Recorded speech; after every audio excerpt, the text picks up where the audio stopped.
નમસ્કાર. શ્રી સયાજી વૈભવ સાર્વજનિક પુસ્તકાલય અને શ્રી નરેન્દ્ર હિરા કાર્યક્રમ વતી હું સ્વાતિ આપનું સ્વાગત કરું છું. અમારા કાર્યક્રમ મળવા જેવા માણસ અંતર્ગત આજે આપણે પ્રાપ્ત થયા છે શ્રી વિવેક દેસાઈ.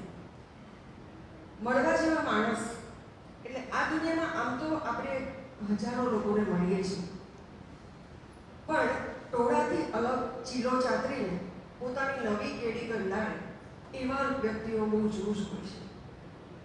એવા વ્યક્તિઓ કે જેઓ પોતાની જિંદગીની ક્ષણે ક્ષણને ગુજરે અને આપણને પણ એમના જીવનમાંથી કંઈક પ્રેરણા મળે, એવા વ્યક્તિઓને આપણે મળવા જેવા માણસ શ્રેણી અંતર્ગત આમંત્રિત કરીએ છીએ, જેથી આપણે પણ આપણી જીવનયાત્રામાં ઈંધણ પૂરી શકીએ.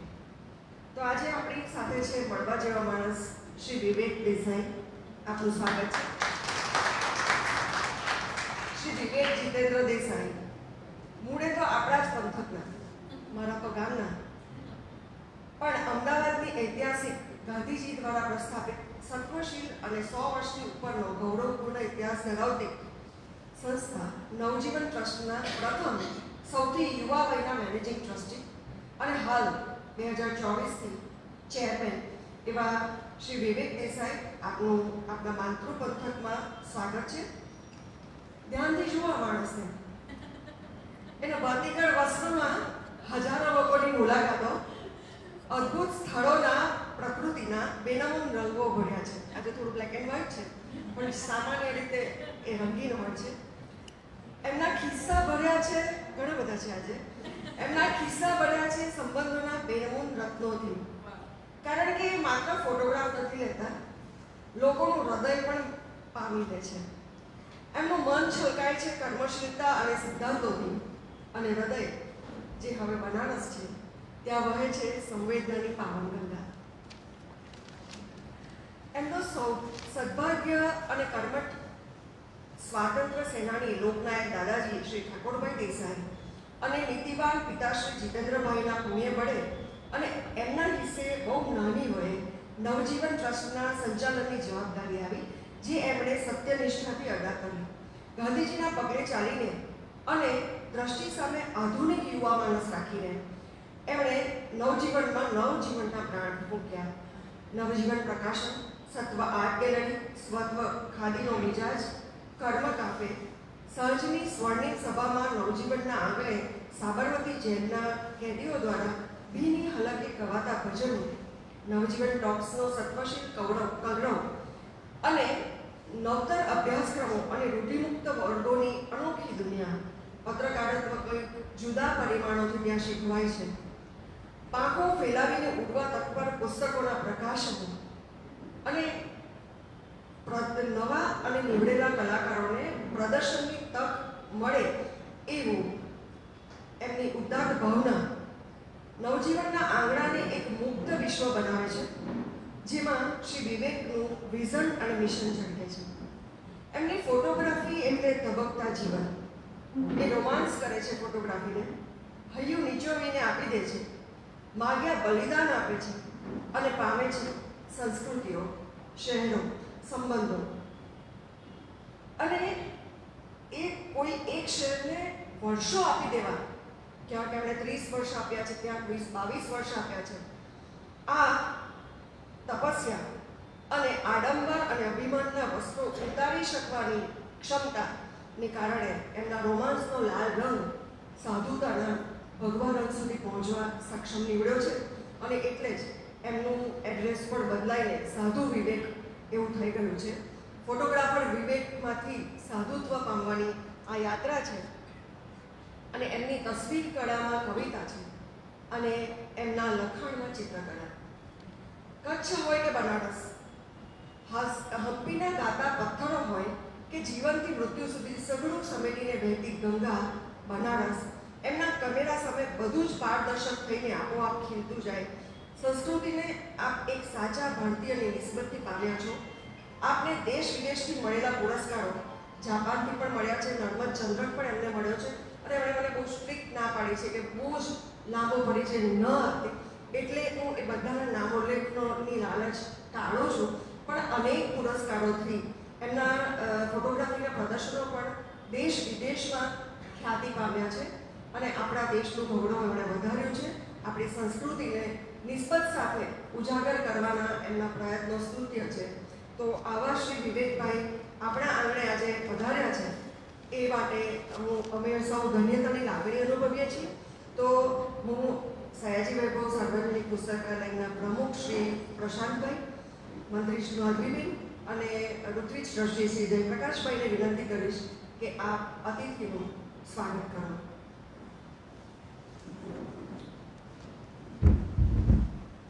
જયપ્રકાશભાઈ શાલ ઓઢાવીને સ્વાગત કરશે. માધવીબેન પુસ્તક આપો.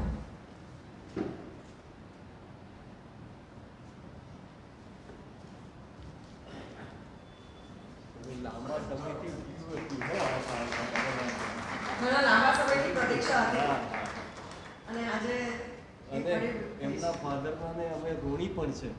મહાદેવભાઈની સાથે અમે વારંવાર રહ્યા પણ છે, એટલે મને ખૂબ આનંદ છે.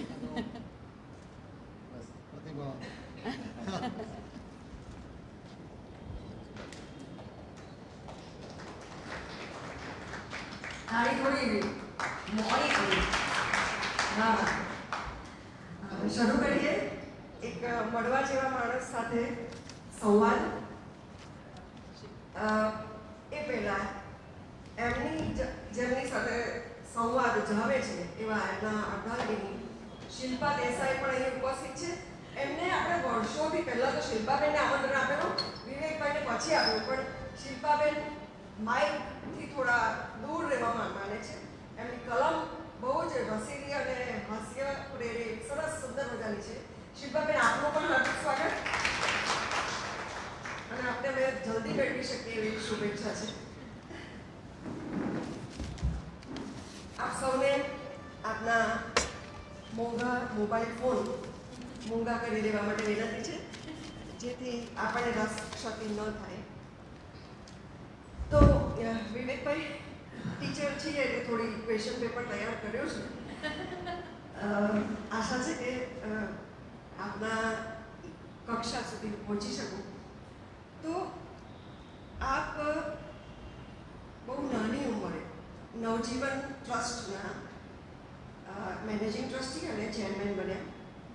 એટલે મેનેજિંગ ટ્રસ્ટી હમણાં બન્યા, પણ જોડાયા બહુ નાની ઉંમરથી કહેવાય. તો સૌથી યુવાન વયના આપ બન્યા છો. તો આ સંસ્થાના પૂર્વસૂરીઓ ગાંધીજી, સરદાર, એ બધા વિશે આપના મનમાં કંઈક નાનપણથી કંઈક છાપ હતી? આપના મનમાં નવજીવનની પહેલી છાપ કેવી હતી? અને પછી જ્યારે આપ જોડાયા ત્યાં સુધીની એ યાત્રા વિશે આપ કંઈક કહેશો? સૌથી પહેલાં તો નવસારીમાં પહેલી વાર આવવા બદલ બહુ જ મને આનંદ લાગણી થાય છે.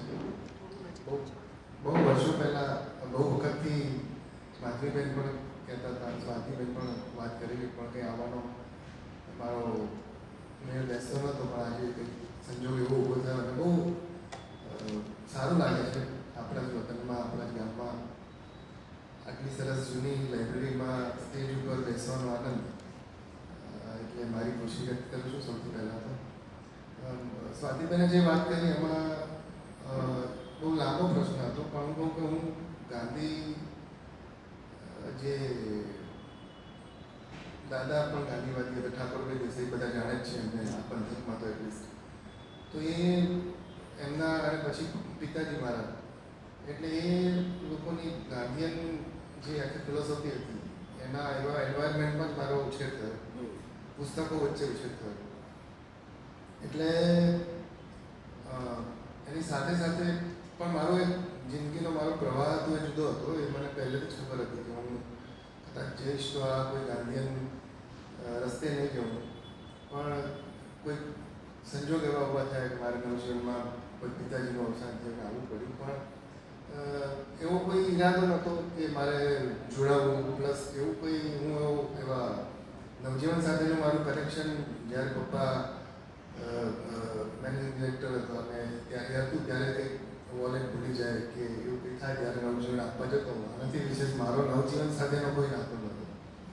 એટલે હું એમ કહું કે ભાઈ મારો નવજીવન સાથે નાતો બહુ ગાઢ હતો ને એવું બધું હું નથી માનતો, પણ મારું જિંદગીનું જે ધ્યેય હતું એટલે હું ભણવામાં પણ હોશિયાર નહોતો એટલો બધો, પ્લસ મારે શું કરવું હતું એ મને ક્લિયર હતું કે હું કરીશ તો કંઈક જુદું કરીશ. ફોટોગ્રાફીમાં જે છે એવું નહોતું, પણ કંઈક મારે જુદું કરવું હતું.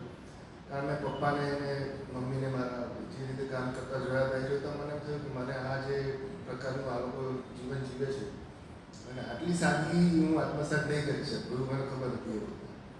એટલે અને હું તો બહુ ફેન્સી માણસ છું, ખૂબ રંગબેરંગી કપડાં પહેરવું એવું બધું, એટલે વર્ષોથી ખાદી છોડી દીધી. પપ્પાએ છોડી ત્યારે પણ મને એટલા ફ્લેક્સિબલ હતા કે એમણે મને કંઈ કીધું નથી કે કેમ તારે ખાદી નથી પહેરવી.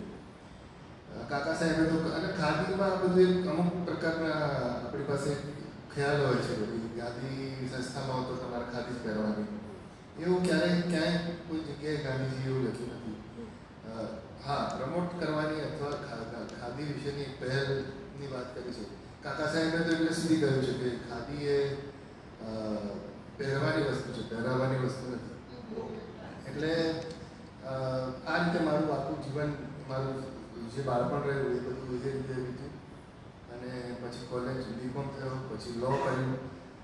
લો કર્યો પછી એમ થયું કે આવું મને બહુ જૂઠું નહીં બોલાય, એટલે પછી હું એમાં આગળ ના વધ્યો.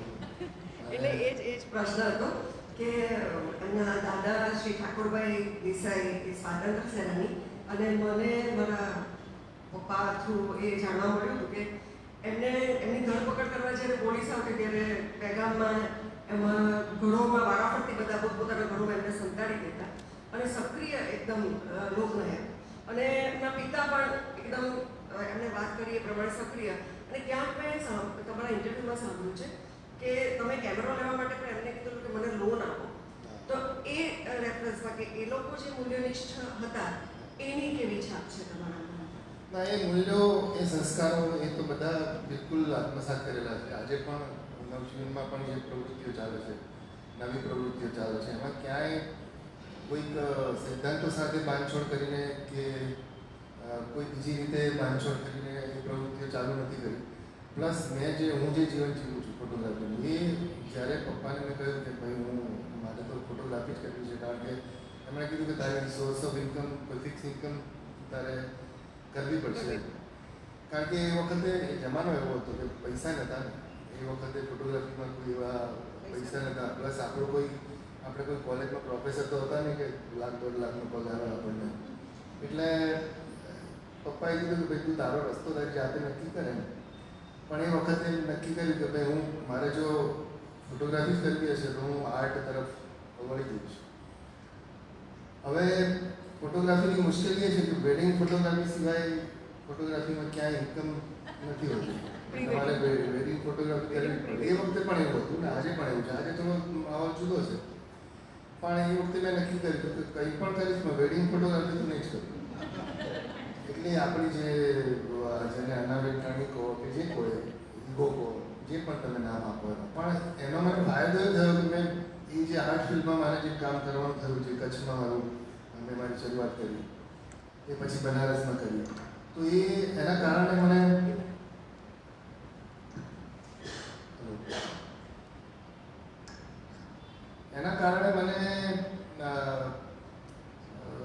શું કહેવાય કે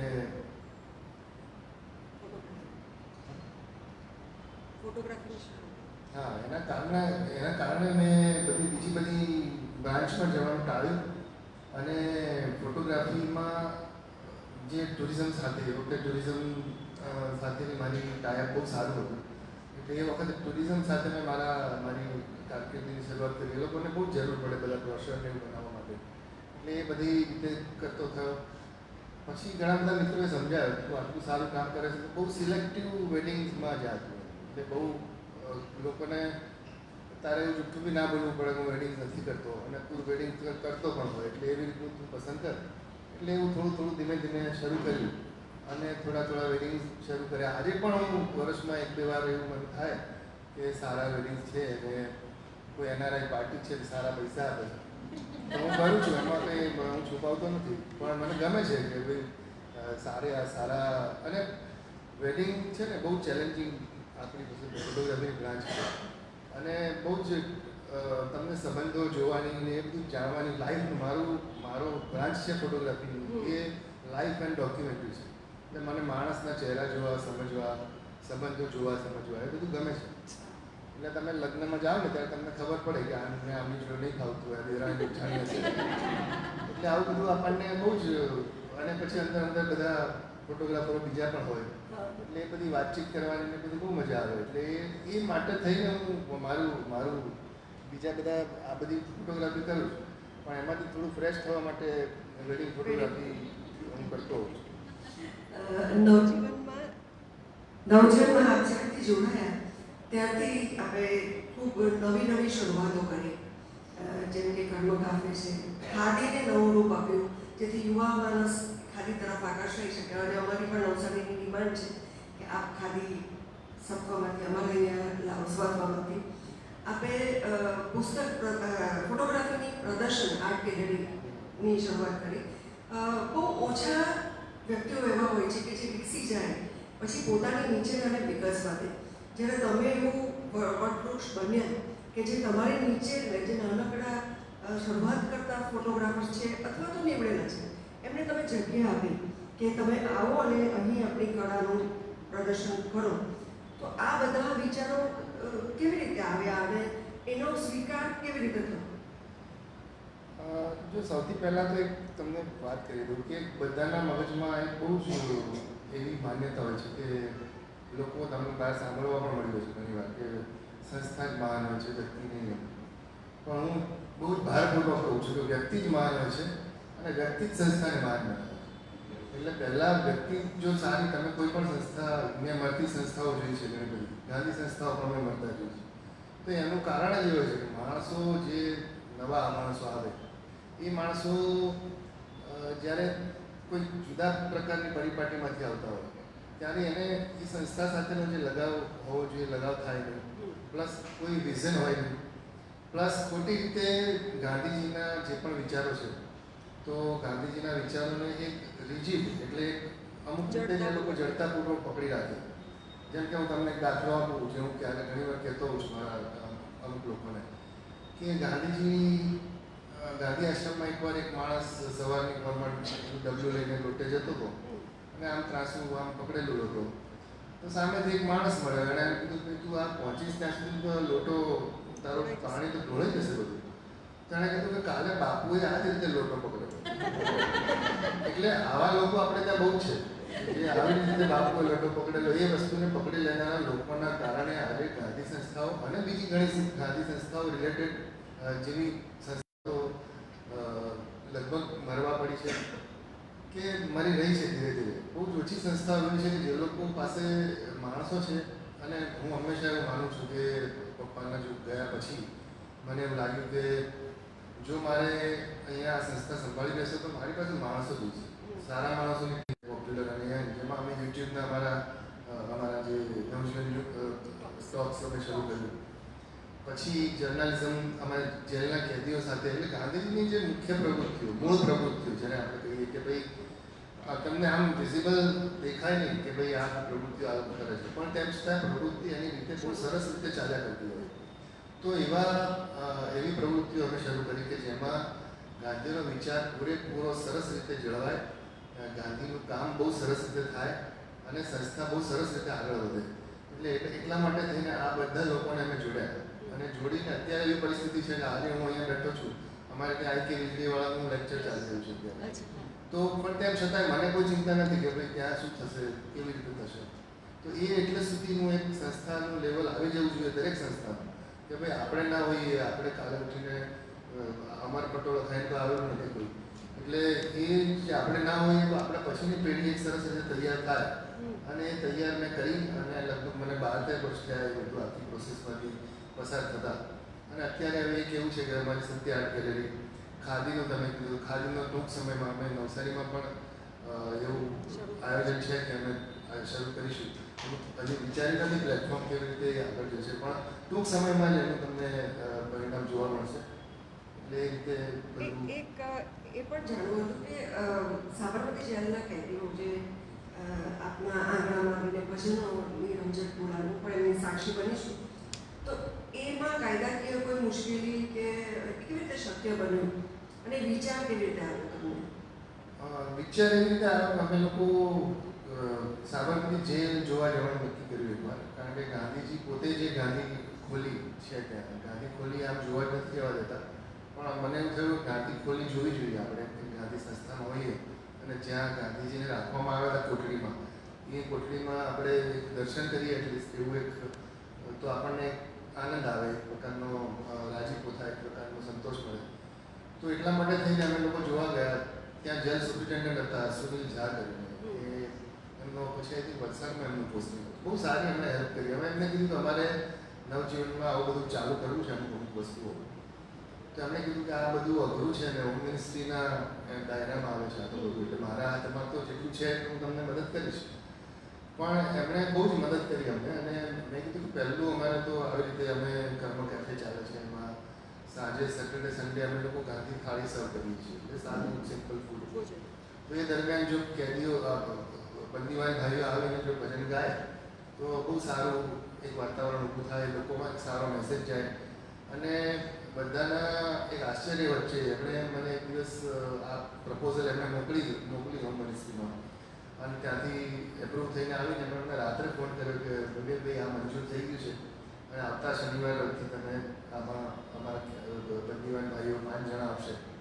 એટલે એ લગભગ ભારતમાં પહેલી વાર કદાચ એવું બન્યું કે કોઈ પણ જેલમાંથી સાંજે 6 વાગ્યા પછી આ લોકોને છોડ્યા હોય.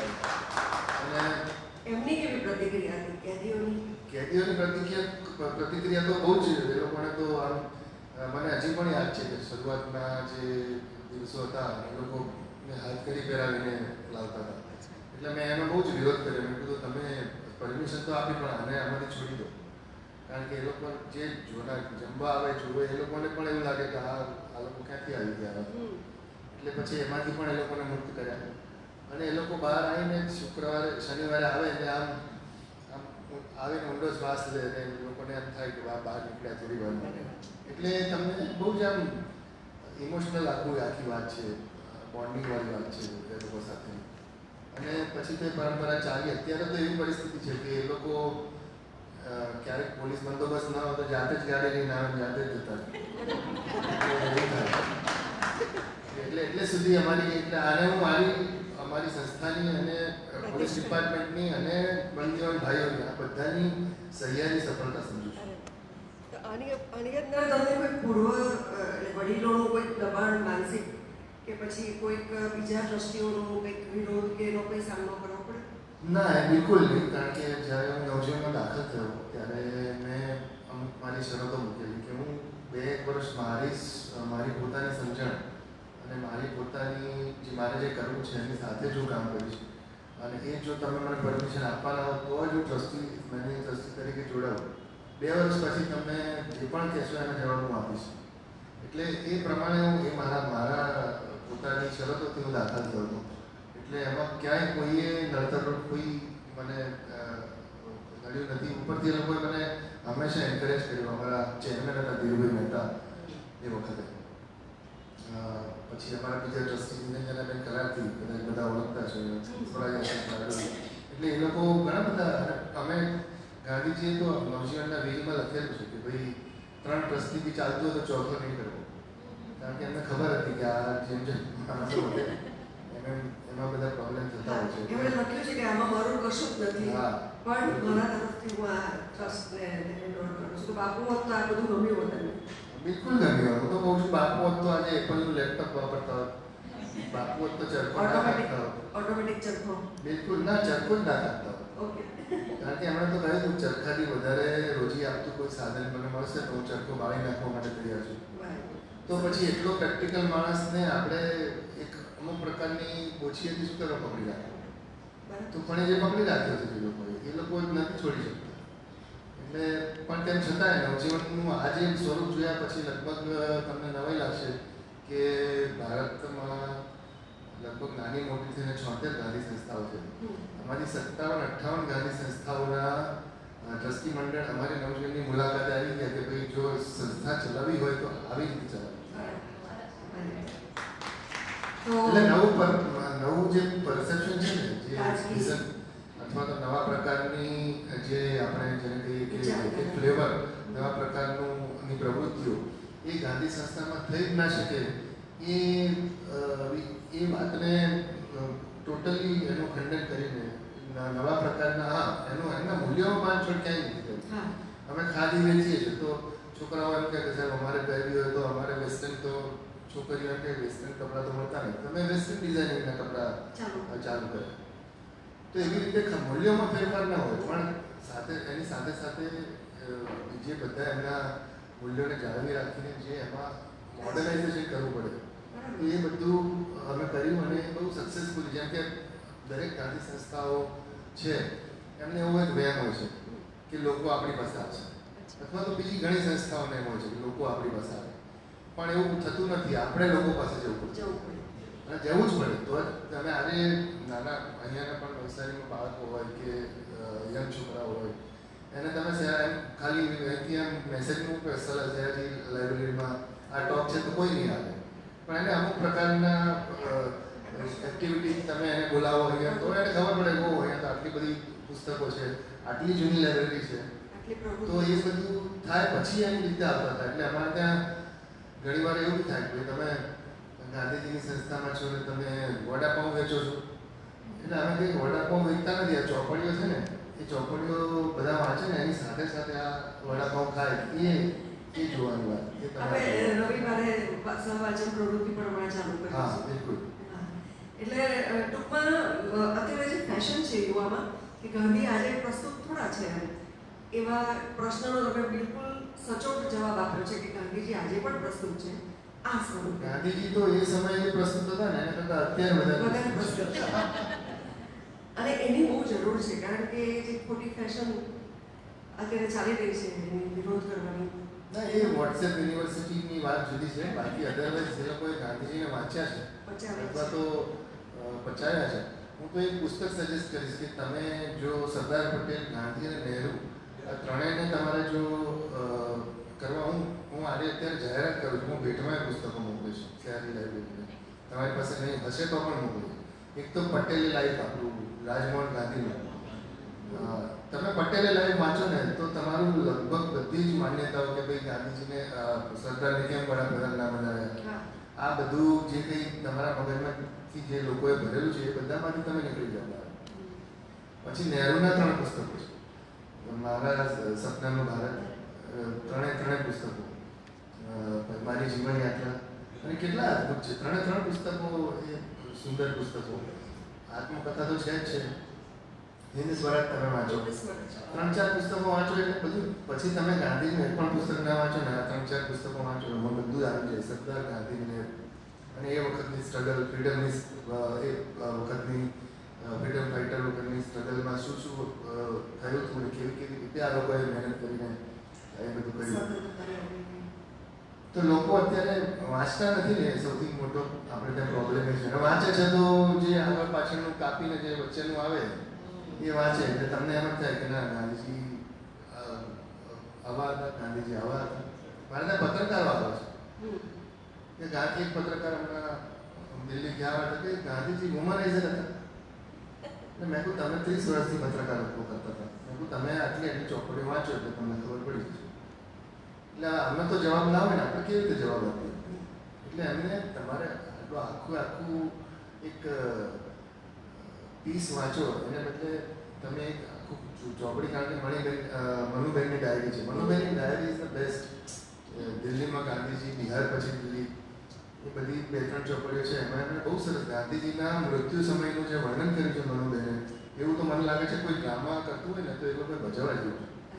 અદભુત. એના જેવું ક્યાંય મનુબેનની ડાયરીનું, ગાંધીજીનું મૃત્યુનું વર્ણન, એ સમયનું વર્ણન ક્યાંય કોઈએ નથી કર્યું. અને લગભગ 4-5 પાના છે કે કેવી પરિસ્થિતિ હતી, કેવી દોડધામ હતી, અને પછી નહેરુનો શું રોલ હતો, સરદારનો શું રોલ હતો, અને કેવી રીતે આખું જે તોફાનો થવાના હતા એ તોફાનો થતાં સરદારે રોક્યા કે ભાઈ જો ગાંધીજીની હત્યા થઈ ગઈ છે એવું જો જાહેર થશે તો તોફાનો ફાટી નીકળશે. તો એના માટે થઈને સરદાર પટેલે શું ભૂમિકા ભજવી હતી. એટલે અદભુત. એમ તમને એમ લાગે કે આ માણસોમાં જે તાકાત હતી એને એ લોકોમાં જે આપણે એવું માનીએ છીએ કે ભાઈ નહેરુ ને ગાંધી ને બધામાં મતભેદો હતા પણ મતભેદ હતા. એટલે આ બધી વસ્તુઓ વાંચવી જોઈએ અને એને હું 5-7 પુસ્તકો જ રેકમેન્ડ કરીશ. એટલા વાંચો ને તો તમને તમારી બધી જ જે કંઈ પણ મગજમાં તમારા જે ભૂસું ભરાયેલું છે બધું નીકળી જાય. સાચી વાત છે. આપ સૌને આમંત્રણ છે કે આ પુસ્તકનો પરિચય આપણા આંગળીથી થાય એવા પ્રયત્નો આપ કરો. ને હવે આપણે વળીએ ફોટોગ્રાફી સાથે રોમાન્સની શરૂઆત ક્યાંથી થઈ? શિલ્પાબેન સાથેનો રોમાન્સ પહેલા કે પછી? ના, પછીથી.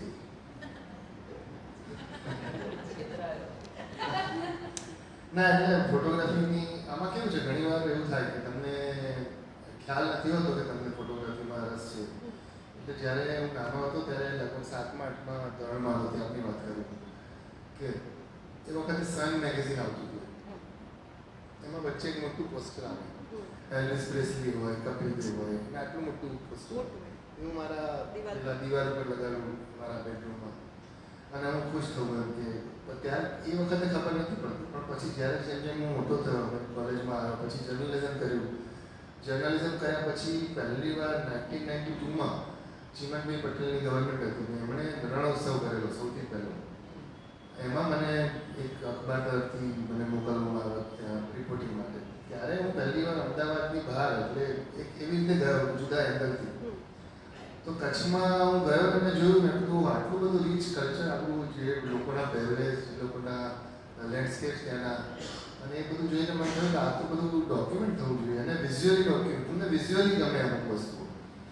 ત્યારે મને કનેક્ટ થયું કે મને છે ને ખરેખર પેલું સનના પોસ્ટરો નહોતા ગમતા, મને રસ ફોટોગ્રાફીમાં. એટલે ઘણી વાર આપણને ખબર નથી પડતી હોતી, આપણે એ વખતે આવું બધું આટલી બધી અત્યારની પ્રજાતિ જે હોશિયાર છે એટલા નહોતા આપણે, એટલે મોડી ખબર પડી. પણ એ પડ્યા પછી મને એમ થયું કે મેં અહીંયા આવીને મેં સીધું જ મારા એડિટર ભૂપત વડોદરિયા હતા એ વખતે. મેં ભૂપતની કાલથી નોકરી નહીં આવી. મને શું થયું કે પૈસા વધારે જોઈએ છે? મેં ના, એવું નથી, પણ મને ફોટોગ્રાફી જોવું છે. મને આ જે હું જઈને તમે મોકલ્યો, મને તમારો ખૂબ આજીવન રહેવું એના કારણે. હા, એટલે એમણે કીધું સારું, તારે જે કર્યું હોય તું કર અને તને શુભેચ્છાઓ છે. અને એ પછી ઘરે આવીને મેં પપ્પાને કીધું મારે કેમેરા નાનકડો જોઈએ છે, મને લોન આપો. એમાંથી મેં નવાઈ લાગી કે લોન આપવા મીન્સ એક ખુદદારી અનાવે ટણી. જો કે મેં પાછી નથી આપી. એટલે અહીંયા તો નતો ખોટો, પણ પછી એમણે કીધું કે રાત હોય. છત્તીસગઢના જંગલોમાં જઈને જે રામનામી સંપ્રદાય સાથે આપણે ફોટોગ્રાફી કરી છે એની વાત કરો, કારણ કે એના વિશે બહુ ઓછું કહેવાયું છે. ના, આ તો ઘણું બધું અત્યારે તો ડોક્યુમેન્ટરી પણ અવેલેબલ છે, પણ એ જ એ ત્યાં 3-4 વાર એકાદ મારે સેમિનારમાં જવાનું હતું રાયપુર. ત્યાંથી મને ખબર હતી કે રામનામી એવા લોકો છે જે લોકો આખા શરીર ઉપર રામ નામનું ટેટુ ચિતરાવે. તો એવા લોકોને મારે ડોક્યુમેન્ટ કરવા હતા. મેં કીધું મારો મૂળ સબ્જેક્ટ મારો ડોક્યુમેન્ટરી અને લાઈફનો છે. મને માણસો સાથે વાત કરવી, અજાણ્યા માણસો સાથે વાત કરવી બહુ ગમે છે. એટલે મારા જેટલા મિત્રો, હું ક્યાંય પણ જાઉં ત્યાં મારા પાનના ગલ્લાવાળા, ચાની કેટલીવાળા, એ બધા મિત્રો મારા વધારે છે, સમોસાવાળા એવા બીજા બધા કરતા. એટલે એ લોકો જે તમને માહિતી આપે અથવા એ લોકો પાસેથી તમને જે શહેર વિશેની ફ્લેવર મળે એ બીજે ક્યાંથી નથી મળતી.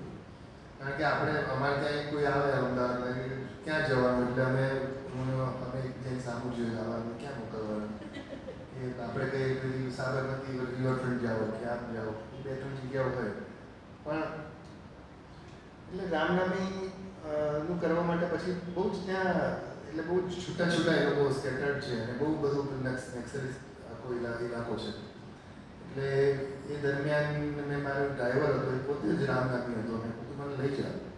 એટલે એ પછી મને લઈ ગયો રામનામીના બધા જુદા જુદા ગામડાઓમાં, ને ત્યાં એ લોકોનો મેળો પણ વર્ષે એકવાર થાય છે.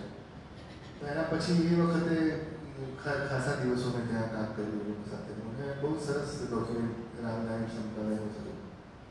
એટલે ડોક્યુમેન્ટેશનની સાથે આપણે ટ્રાવેલ અને એન્ટરટેનમેન્ટ ફોટોગ્રાફી પણ કરી છે. ઇવેન્ટ, ખાસ કરીને સર્કસની ફોટોગ્રાફી કરવાનો વિચાર કેવી રીતે આવ્યો અને એમાં કોઈ યાદગાર અનુભવ તમને થયા હતો? સર્કસ એટલે મારું છે ને, જો મેં તમને કહ્યું એમ કે મારા સબ્જેક્ટ બધા છે ને ડોક્યુમેન્ટરી રિલેટેડ હોય છે. જે માત્ર સર્કસ નથી, મારું આખું જે નહીં મૂવિંગ એન્ટરટેનમેન્ટ એવું હતું કે જે આપણા મનોરંજનના સાધનો છે જે લુપ્ત થઈ રહ્યા છે અત્યારે, કે ભવાઈ છે કે રામલીલા છે, તો આ બધી વસ્તુઓ જ્યારે બાકી 10-15 વર્ષ પછી નહીં હોય એટલે આપણી આગલી પેઢીને આપણે જ્યારે બતાવવું છે કે ભાઈ આવું બધું આપણે, તો એ કોણ કેવી રીતે બતાવશે? તો એના માટેનું એ મારી મનોમંથન હતી. એટલે મેં મનોમંથન હતું એટલા માટે મેં આ પહેલો બાયોસ્કોપ આવે, પેલા નાના આવતા હતા જોવાના, પછી ટ્રાવેલ સિનેમા આવી, પછી મહારાષ્ટ્રમાં ટેન્ટ સિનેમા હજી પણ ચાલે છે ક્યારેક કોઈક વાર ટેન્ટ સિનેમા, પછી આ ઇન્ડિયન સર્કસનું મને પહેલેથી આમ એક ફેન્ટસી એક રહી ગયા, ઇન્ડિયન સર્કસ આવી છે એમાં. તો એ વખતથી એમ હતું કે સર્કસની ફોટોગ્રાફી કરવી એમ, પણ એક્સેસ એટલે અંદર કેવી રીતે જવું એ મળતું નહોતું. પણ એક બે એવા હું 2004 થી 2008 ભાસ્કર ગ્રુપ છે એમાં ફોટો એડિટર તરીકે હતો, એટલે એમાંથી મને ત્યાં એક્સેસ મળ્યો ને એ લોકોએ કહ્યું કે તમે કરવું હોય તો કરો. એમાંથી પછી બધી ઓળખાણો થઈ, એમાંથી બધા આર્ટિસ્ટો સાથે મેં વાતચીતો કરી, એમાંથી પછી વાત કરતા ધીરે ધીરે કરતા ઘણા બધા સર્કસો 17-18 સર્કસ ભારતમાં છે અત્યારે, એ બધાની મેં ફોટોગ્રાફી કરી છે. અને કદાચ વિદેશી કલાકારો સાથે પણ વિદેશી કલાકારો સાથે પણ બહુ જ મારો નાતો રહ્યો, આજે પણ છે. એના મેં થોડા ફોટા જોયા છે. તમે જે ફોટોગ્રાફી દાખલ કરી કે એક સર્કસની લેડી અને એ પગનું એક કિંગોજી, હા, તો એ સિમ્બોલાઇઝ કરીને તમે ફોટોગ્રાફી કરો કે વિચાર કરીને? ના, એ ત્યાં જે એક્ટિવિટી ચાલતી હોય અંદરના વાતાવરણમાં, એ બહુ આમ તમને આનંદ આપે, આશ્ચર્ય પ્રમાણે. કારણ કે ત્યાં પેલી સર્કસમાં એક બેલ હોય છે અંદર એ લોકો માટે ઇન્ટરનલ, બેલ વાગે એટલે એ લોકો આમ તૈયાર થઈને બહાર આવે. તો હું એ જોતો હતો કે ભાઈ એક છોકરી હોય આમ, છોકરો સૂતા હોય સારું એકદમ નાઇટ ડ્રેસ જેવું પહેરીને, જેવું બેલ આવે, બેલ વાગે તરત આમ વિધિન 15-20-25 સેકન્ડમાં એ લોકો તૈયાર થઈને એક છોકરી આમ પડી થઈને બહાર આવે. આપણને એમ થાય કે આ કેવી રીતે પોસિબલ થાય? તો એ મેં એમને કહ્યું કે મારે આવી રીતનું આ પ્રકારનું ડોક્યુમેન્ટેશન કરવું છે કે તમે એક સાવ સામાન્ય છોકરીમાંથી એક પરીમાં ટ્રાન્સફોર્મેશન થાય તમારું, તો એ કેવી રીતે થાય? એ પણ એ લોકોએ મને એલાવ કર્યો. એટલે એવી રીતે ઘણા બધા મિત્રો થઈ ગયા. અને એક સમય તો એવો આવ્યો કે રાત્રે સર્કસ જવાનું હતું અમદાવાદમાંથી, ઘણા બધા કિસ્સાઓ છે, પણ સર્કસ જવાનું હતું ને એના માલિકનો ફોન આવ્યો કે તું આવી જાય કે આ છોકરાઓ બધા અમારા આર્ટિસ્ટો જવાની ના પાડે મળ્યા વગર. અને હું ગયો રાત્રે ને એ લોકો બધા ભેટીને રડ્યા. એટલે આટલું બધું બોન્ડિંગ ફોટોગ્રાફીની આ તાકાત છે, બીજા કોઈ મીડિયમની આ તાકાત નથી, ફોટોગ્રાફીની આ તાકાત છે. પણ એમણે તમારા ફોટા તો જોયા જોયેલા હતા? ના, ફોટા જોયેલા હતા. એ વખતે હું થોડા વચ્ચે એટલા તો રોકડા પણ રોજ જવું ને, રોજ કન્વર્સેશન થાય તમારું. હું એ કહું છું કે તમારી આત્મીયતા હતી કે જે હા, એવું ખાલી સર્કસમાં નહીં, કચ્છમાં પણ તમારા ઘણા બધા સંબંધો છે. બહુ જ છે બધા, ઘણી બધી જગ્યાએ મેં કીધું ને, ક્યાંક તમારા મા દીકરાના છે, ક્યાંક બેન છે તમારી. બિલકુલ. હવે એક લુડિયા કરીને ગામ છે, એમાં તો એવું છે કે હું ઉભો રહું તો સરપંચ થઈ જાઉં. એટલી બધી વાર ગયો છું, એટલી બધી વાર હજી પણ જઉં છું. જ્યારે જઉં ત્યારે કોઈકને કોઈક બહાનું કાઢીને એ ગામમાં તો હું જઈ જાઉં. એટલે એવા ઘણા 3-4 ગામ છે. પણ તમે એકદમ અજાણી વ્યક્તિ તરીકે જાઓ, ફોટોગ્રાફર તરીકે કદાચ સ્વીકાર પામો, પણ આટલા બધા આત્મીય સંબંધો કેવી રીતે બંધાઈ જાય? એ હવે આમાં કેવું છે કે એક તો બે પ્રકારના ફોટોગ્રાફર હોય છે. એક જડ જેવા હોય, જેમને કંઈ લેવા દેવા હોય જ નહીં આર્ટ સાથે. કારણ કે જો હું તમને દાખલો આપું, ઘણા અમારા ફોટોગ્રાફર કેવા છે કે મિત્ર જ છે મારો, પણ જે પણ લગ્નમાં જાય ને એ પહેલાં એમ કે ચલો એના પેલા આસિસ્ટન્ટ ફોટોગ્રાફર, ચલો બધા બેસણા લઈ લો પહેલાં. એટલે જે ગરડા બધા લોકો બેઠા હોય એમના પોર્ટ્રેટ પાડી લે અને પછી એને વિઝિટિંગ કાર્ડ આપે કે જરૂર પડે તો એટલે જરૂર તો પડવાની જ છે. એટલે એક આ પ્રકારના ફોટોગ્રાફર છે. બીજા એવા છે કે જે લોકો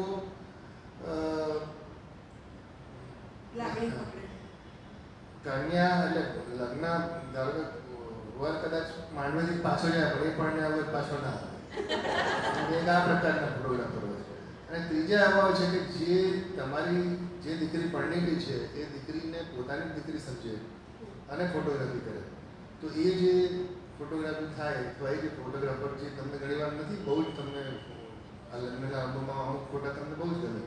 તમે બહુ માઇક્રો લેવલે તમે જોશો ને તો તમને લાગશે કે એમાં ફોટોગ્રાફરે પોતાની દીકરી કે દીકરાનું કે કોઈ ઘરના કોઈ એમના બહુ જ નજીકના કેરેક્ટરનું અંદર એને કંઈ જોયું છે એવું તમને લાગશે. બહુ જ છે ને ફોટોગ્રાફી બહુ જ ઊંડો વિષય છે. ઓક્સફર્ડમાં તો અત્યારે ફોટો સાયકોલોજી ભણાવાય છે. એટલે એક તમને ફોટો આપીને બુદ્ધિ તરફ બેસાડી દે 4-5 કલાકે ફોટો જોયા કરવાનો પછી લખવાનું. એટલે એ ફોટો સાયકોલોજી અને ફોટોગ્રાફી બિલકુલ સાયકોલોજી ઉપર જ કામ કરે છે. તમારું તમે બોનટ પ્રોડક્ટ કેવો છે, તમારું કેવી રીતે તમારી સેન્સિટિવિટી કેવી છે એના પર જ ફોટોગ્રાફી છે. ઘણા લોકો એવા હોય છે કે જે લોકો આમ 50 જણાનું ટોળું હોય, 50 જણા બેઠા હોય અને ફોટા પાડે કોઈ તો તમને એમ લાગે કે 500 જણા અહીંયા બેઠા હશે. અને ઘણા એવા હોય કે 1 લાખ જણાનું ટોળું હોય, મેળો હોય અને એમાંથી માત્ર 2 કેરેક્ટર પસંદ કરીને એ ફોટા પાડે તો તમને એમ લાગે કે અચ્છા અહીંયા બહુ 30-40 જણા બેઠા હશે. એટલે એ તમારા પોતાના વર્ગની અંદર ચાલતી પ્રોસેસ, તમારી બોર્ન એન્ડ ડોટર ઇમેજિન ઘણા હોમાં મોટા થયા અને બધું આવું બધું ક્રાઉડેડ જ બધું ગમે. એટલે એમાં બંને રીતે બંને સાચા છે. એટલે તમને કોઈ માં પોતાના દીકરાને ગુમાવ્યા પછી તમને કહે કે હવે તું જ મારો દીકરો, હા, અને એ સંવેદનામાં તમારો પણ એટલો જ હિસ્સો હોય. તો તમે ક્યારેય જેમ સર્કસમાં બધા રડ્યા છો, તમે દર વખતે તમને પણ રડવું? હા, બિલકુલ બિલકુલ. એ તો બહુ જ વેસ્ટ તમને કહું છું ને, બહુ સેન્સિટિવ વાત હોય છે આપણી, અને તો જ તમારું બોન્ડિંગ થાય ને. બાકી તો એક જણો રડે ને એક જણો હશે એવું તો હોતું નથી. એટલે બે બોન્ડિંગ તમારું એટલું થઈ જતું હોય છે. મારું તો ઘણા બધા એવા દાખલા છે કે ત્યાં મારા કચ્છની અંદર તમે જુઓ તો મારી અમુક છોકરીઓ તો એવી છે નાનાની બાળાઓ જે અત્યારે એમના લગ્ન થયા અને એમના નામ મેં પાડેલા હતા. એટલે એટલા વર્ષો સુધીની જે આપણી જર્ની ચાલે. અત્યારનો પ્રોબ્લેમ શું છે જર્નલિઝમ ફોટોગ્રાફરનો, કે એ લોકો માત્ર હવે ઇન્સ્ટાગ્રામ ઉપર આધારિત થઈ ગઈ. લાઇક ઉપર ફોટોગ્રાફી એનું માપ મપાય છે કે કેવી રીતે ફોટોગ્રાફર સક્સેસફુલ છે કે નહીં. એટલે વચ્ચેની જે મેન્ટરશીપ હતી, મેન્ટર જ હતું. એટલે કોઈ તમારો ગુરુ જ નહીં. ઇન્સ્ટાગ્રામ જ તમારો ગુરુ, ફેસબુક જ તમારો ગુરુ. તો એટલે એના કારણે નુકસાન એટલું થયું છે નવી જનરેશનને કે એ લોકોને ખબર જ નથી કે અમે સારા ફોટા પાડીએ છીએ કે નથી પાડતા. એટલે એવું કોઈ રોકનાર ટોકનાર પણ નથી. એ લોકોને એવી રોકનાર ટોકનારની જરૂર પણ નથી. એટલે એવા સંજોગોમાં અત્યારે શીખવાડવા આર્ટ ગેલેરી શરૂ કરવા પાછળ આ રીઝન બિલકુલ ખરું. હા, એટલે અમે જનરલી ઇન્વાઇટી શોઝ કરીએ છીએ કે પૈસા ભરીને એને આપી દઈએ ગેલેરી એવું નહીં, પણ શોઝ ઇન્વાઇટ કરીએ લોકોને આખા ભારતમાંથી કે ભાઈ તમે આવો ને તમારું કામ ડિસ્પ્લે કરો. દર 2 વર્ષે અમે નેશનલ ફોટો ફેસ્ટિવલ કરીએ છીએ. હમણાં જ કર્યો છે, એટલે 4 મહિના પહેલાં જ. એમાં આખા ભારતમાંથી ફોટોગ્રાફરોને બોલાવી રાખીએ એ લોકોને 4 દિવસ. એટલે બહુ જ સરસ કામ થાય. એટલે બનારસ તરફ જઈએ તો તમે કહ્યું 22 વર્ષ બનારસના, અને લગભગ તમારી મુલાકાતો પણ 56. હા, એટલી હશે બરાબર. તો એ જ જોડાણ કે ખેંચાણ કેવી રીતે શરૂ થયું? હું કચ્છની ફોટોગ્રાફી કરતો હતો પહેલાં. શરૂઆત મારી કચ્છથી થઈ. અને પછી મને થયું કે મારે કરવું છે, હજી મને આમ કંઈક અંદરથી ખૂટે છે એવું લાગ્યા કરતું હતું. ને એ વખતે મેં કીધું ને, મને વધારે માણસો હોય, વધારે લોકો હોય, જગ્યાઓ એવી હોય, નાના માણસો જુદી જુદી જગ્યાએ જુદી જુદી કામ કરતા હોય, એવી જગ્યાઓ શોધતો હતો. અને એમાં મેં એ વખતે તો ઇન્ટરનેટ કે એવું કંઈ હતું નહીં. એટલે મેં બધા પુસ્તકો ખૂબ વાંચવાનો અને જોવાનો શોખીન હતો. એટલે મેં આર્ટ બુક સેન્ટર છે અમારે ત્યાં, એમાંથી એક અમુક રઘુવીર સિંહ આપણા ભારતના બહુ જાણીતા ફોટોગ્રાફર, રઘુવીર સિંહની એક બનારસની ચોપડી જોઈ, ગેંજેસ ઉપર, ગંગા ઉપરની બુક જોઈ, પછી રઘુરાયની જોઈ. એવી રીતે એમાંથી મને થયું કે મારો ધીસ ઇઝ માય ડેસ્ટિનેશન. એટલે મને એવું લાગે છે કે અહીંયા હું જઈશ તો કદાચ વધારે સારું કામ કરી શકીશ. એક દિવસ ડિસેમ્બર 2002ના દિવસે હું ટ્રેનમાં બેસી ગયો એના આગલા દિવસે ત્યાં ઉતર્યો 1 જાન્યુઆરી. ત્યારથી મારો બનારસમાં એ વાક્ય બહુ સરસ તમે લખ્યા છે કે ટ્રેનની ગતિ ધીમી થઈ રહી હતી અને મારા વિચારોની ગતિ છે. એ ખૂબ સુંદર વર્ણન છે શબ્દનું. અને એ બનારસમાં આપણે કલાકારોને પણ ઘણા કલાકારોના પણ ફોટા લીધા છે. અને મેં જોયું છે કે તમારી બનારસ ડાયરીમાં વાંચ્યું છે કે જ્યારે પણ તમે મુલાકાત લેવા જાઓ છો તમે સંવેદના સભર થઈ જાઓ છો અને એ જે કબીર ચોરાની સામે જે જેટલા પણ આપણે મુલાકાત લીધી એમાંથી મોટા ભાગે તમે રડ્યા છો. તો એમાંથી કોઈ પ્રસંગ યાદગાર? ગિરજાદેવીની વાત કરું કદાચ એકદમ અચાનક મારા મગજમાં ગિરજાદેવી આવે. એકવાર મેં ખાલી ફોન કર્યો એટલે કે મને ખબર પડી કે ગિરજાદેવી આમ કલકત્તા રહેતા હતા પણ ખબર પડી કે બનારસ આવે છે એમના ઘરે. અને હું ગયો, ફોન કર્યો ખાલી એમણે કીધું કે આવી જાઓ તમે એમના દીકરીએ. પછી એમના ઘરે ગયો અને એમને મને મારો આંગળી પકડીને મને કે ચલો પહેલાં ખાના ખાધો. પછી રસોડામાં લઈ ગયા. એટલે આમ તમને બધું આ શું થઈ રહ્યું છે જીવનમાં. કારણ કે જેને સાંભળવા માટે અમે તો સપ્તક અમદાવાદમાં થાય છે દર વર્ષે એકવાર. તો એને મને સાંભળવા માટે, જોવા માટે અનેક લોકો એટલે લાઈનમાં બેઠા હોય, ઊભા હોય, પાસ માટે બરાબર થઈ. એવી વ્યક્તિ તમને એમ કે આવો પહેલાં નાસ્તા કરો. એને હાથ પકડીને કિચનમાં લઈ ગયા મને. એ સામે બેઠા, હું અહીંયા બેઠો, કટલેસ મૂકી એ ખાલો મેં અમને હાથોથી બનાવી. એટલે કોઈ પણ પ્રકારનું કંઈ કહાં સે આવ્યો ક્યાંય ગુજરાતથી આવ્યો તો એમને કહ્યું મેં. અને પછી એમને કીધું ચલો હવે હમ કરતે. પછી બેઠા નીચે સોફા ઉપર પણ ત્યાં ખીચ લો. મેં કહ્યું ના, હું આવી તસવીરો નથી પાડતો, મને તો ગાતા ગિરજાદેવી જોઈએ. એટલે પછી એમણે કીધું કે નહીં નહીં એસે તો મેં નહીં ખીચવાતી. મેં કહું જો તમારા માટે એ સાધના છે, મારા માટે આ સાધના છે. એટલે પછી એમણે થોડુંક વિચાર કર્યા પછી સારું મેં હાર્મોનિયમ લીધું. અને પછી હારીને સોનાનું આટલું જાદુ કડું કર્યું. એટલે મેં ફોકસ કર્યું. એટલે પોતે પણ આર્ટિસ્ટ, આટલા વર્ષોથી એમને કેમેરા ફેસ કર્યા હોય. એટલે એમને કીધું કે આ અટકી ગયા એવો બનાવો કે बहुत मंजे हुए कलाकार लगते हो. तो नहीं आपको पसंद नहीं है तो मैं नहीं खींचूंगा. नहीं खींचो कोई बात नहीं. અને પછી એમણે ગાવાનું શરૂ કર્યું. ઠુમરી, થૈયા અને જે બસ બોલતા ગયા ગાતા ગયા. લગભગ અડધો કલાક થયો પછી મેં કેમેરા મૂકી દીધો અને 2 કલાક સુધી એમણે ગાયું. મેં સાંભળ્યું. એ પછી મારી આંખમાંથી આંસુ જાય. અને પછી મેં પગે લાગ્યો અને પછી હું નીકળી ગયો. હું ચપ્પલ પહેરવાનું ભૂલી ગયો. હું ચાલતો ચાલતો નીકળી ગયો. મારા ચાવાળો મારો એક મિત્ર છે. મેં કીધું આજે તો હું ધન્ય થઈ ગયો.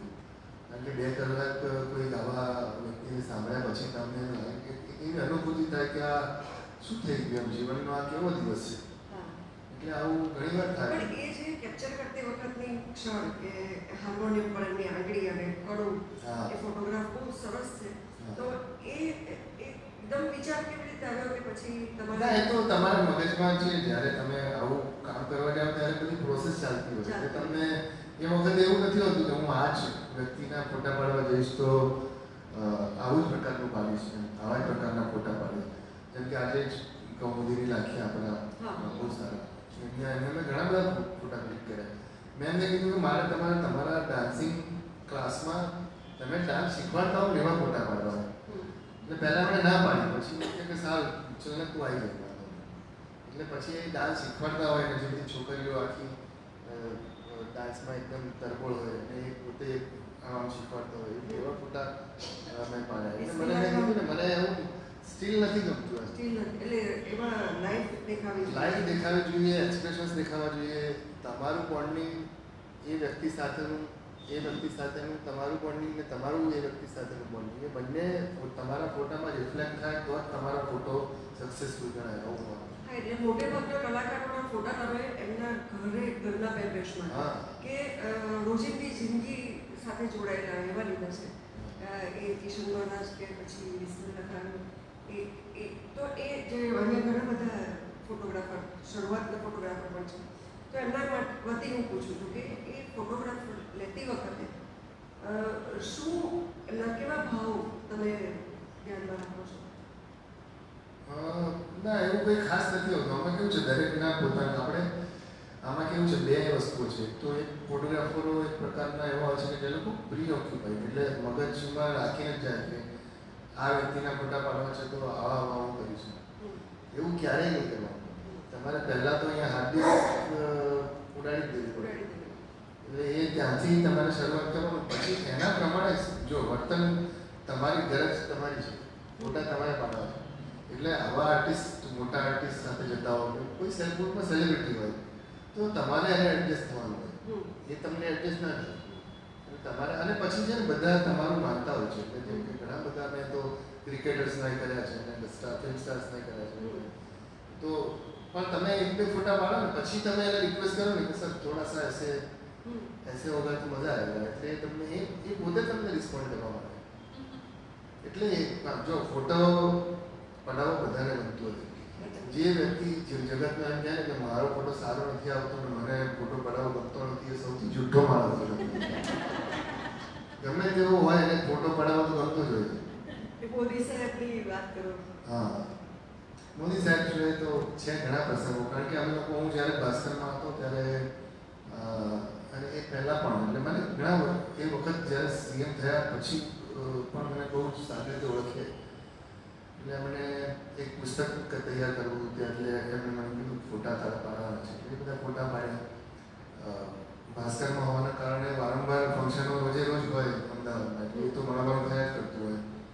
એટલે એના પછી એમને એવું થયું કે શોખીન હતા, શોખીન છે. એટલે એમણે રાત્રે ઘણી વાર કહે કે મને કાલે સવારે તું આવી ગઈશ તો ફોટા પાડી આપે. એટલે હું જાઉં ને બધા એમને જે ગમતા હોય પર્સનલ, જેમાં એ પબ્લિક માટે નહોતા પણ પોતાના માટે એ ફોટા પડાવતા અને એમને ગમતું પણ થયું. એટલે ઘણી બધા એમની સાથે પછી રણોત્સવમાં એમણે કીધું કે તું આટલા વર્ષોથી કચ્છમાં જાય છે તો કીધું સારું. એટલે ત્યારે મેં એમને કીધું કે રણોત્સવ ચીમનભાઈ પટેલે 1992માં રણોત્સવ કરેલો, આપણે આ રણોત્સવ કરવો જોઈએ. ત્યારે એમણે કીધું હું તો 25 વર્ષ પહેલાં સફેદ રણમાં જતો હતો. એટલે ત્યારથી એ રણોત્સવ પછી ધીમે ધીમે શરૂ કર્યો. એમાં એમની સાથે ઘણા બધા પ્રોજેક્ટ કર્યા, સરકારના મિક્સ કરીને એવું બધું ઘણું કામ કર્યું. પણ એમને પોતાના ફોટોગ્રાફ માટે કેવી કાળજી, કે એવી કોઈ નોંધ રાખતા કે ભાઈ આ પ્રકારના જોવા જોઈએ?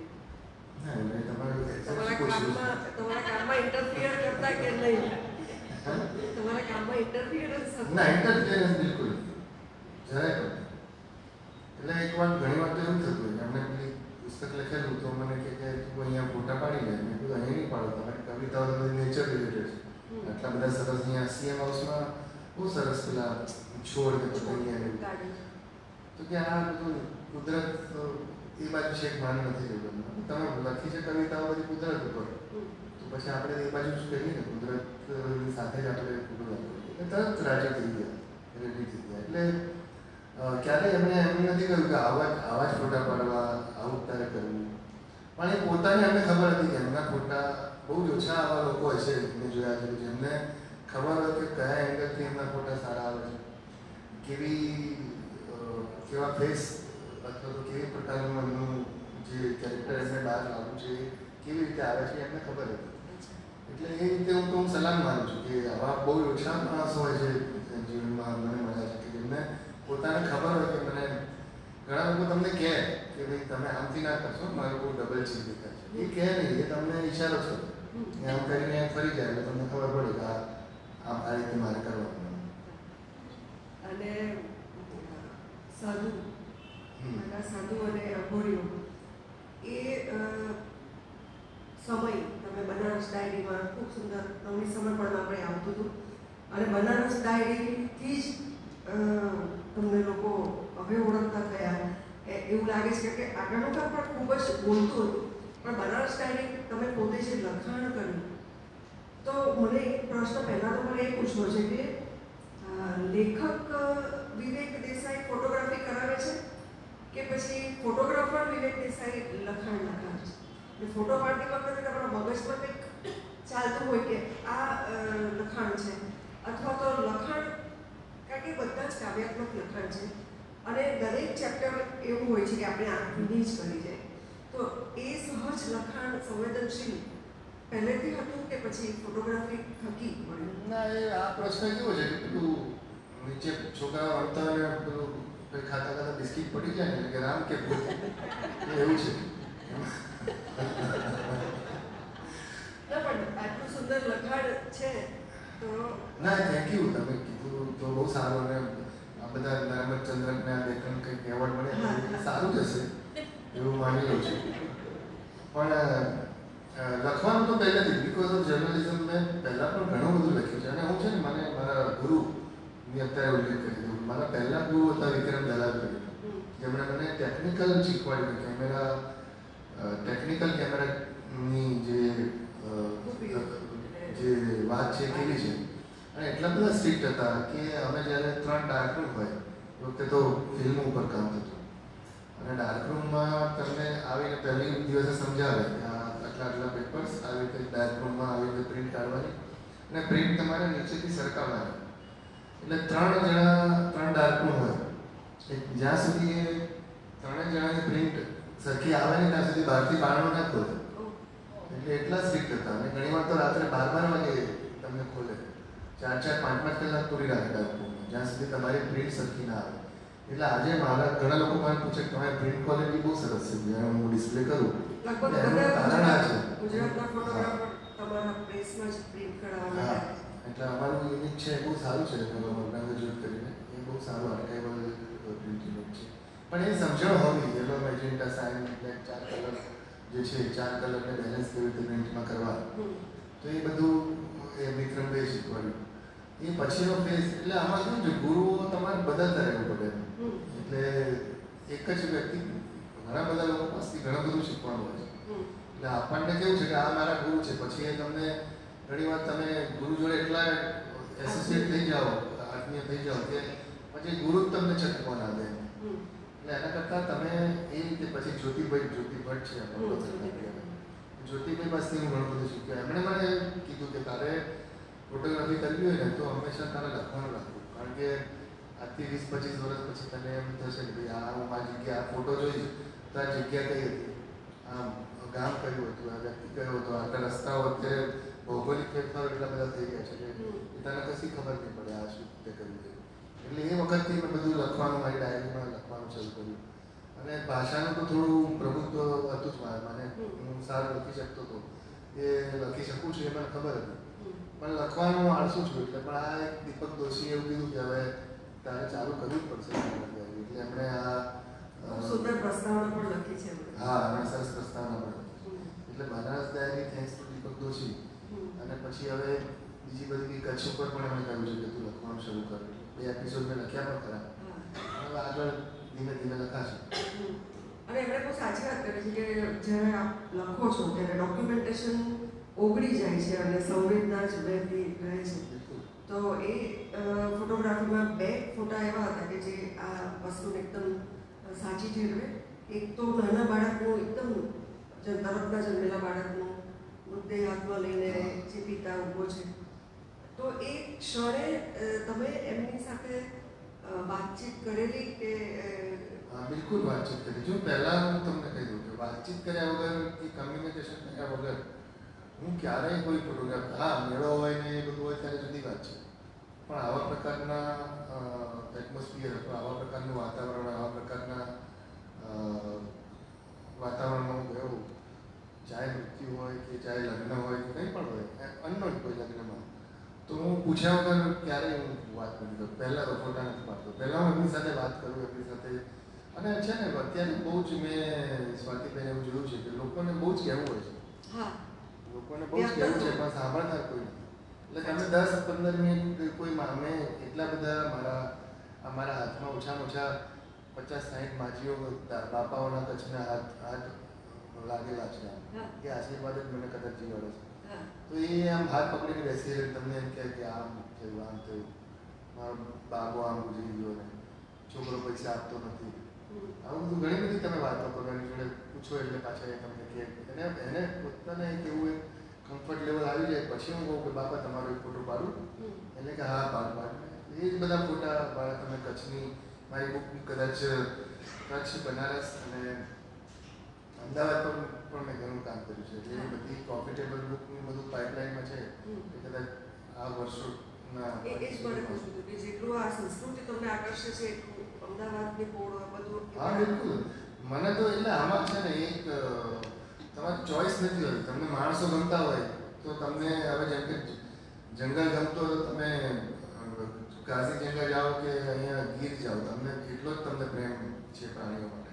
પ્રાણીઓના જુદા જુદા હોય પણ તમને પ્રેમ જંગલમાં તો તમે પ્રકૃતિનો તો એટલો જ પ્રેમ કરો જેટલો તમે જ્યાં જાઓ ત્યાં કરતા હો. તો એવી રીતે માણસો પણ અમદાવાદમાં પણ એવા માણસો મને મળે. પોળમાં જાઓ તમે પોળ સિટીમાં તો એટલા બધા સારા માણસો મળે તમને કે જે તમને એમ થાય કે ઓહો અત્યાર સુધી આપણે આ શહેરમાં રહી છે આપણને ખબર જ નથી આ બધી વાતની. પોળની હિસ્ટ્રી, જૂના તોફાનોની હું વાત કરું. કોઈ જૂના કાકા બેઠા હોય ને કેવી રીતે તોફાનો કેવા થતા હતા, કેવી રીતે તોફાનો થતા હતા એટલે તમને કહે કે ભાઈ આ તોફાનોની પેટર્ન આવી હોતી હતી. તોફાન કેવી રીતે શરૂ થાય, તોફાન કેવી રીતે પૂરું થાય.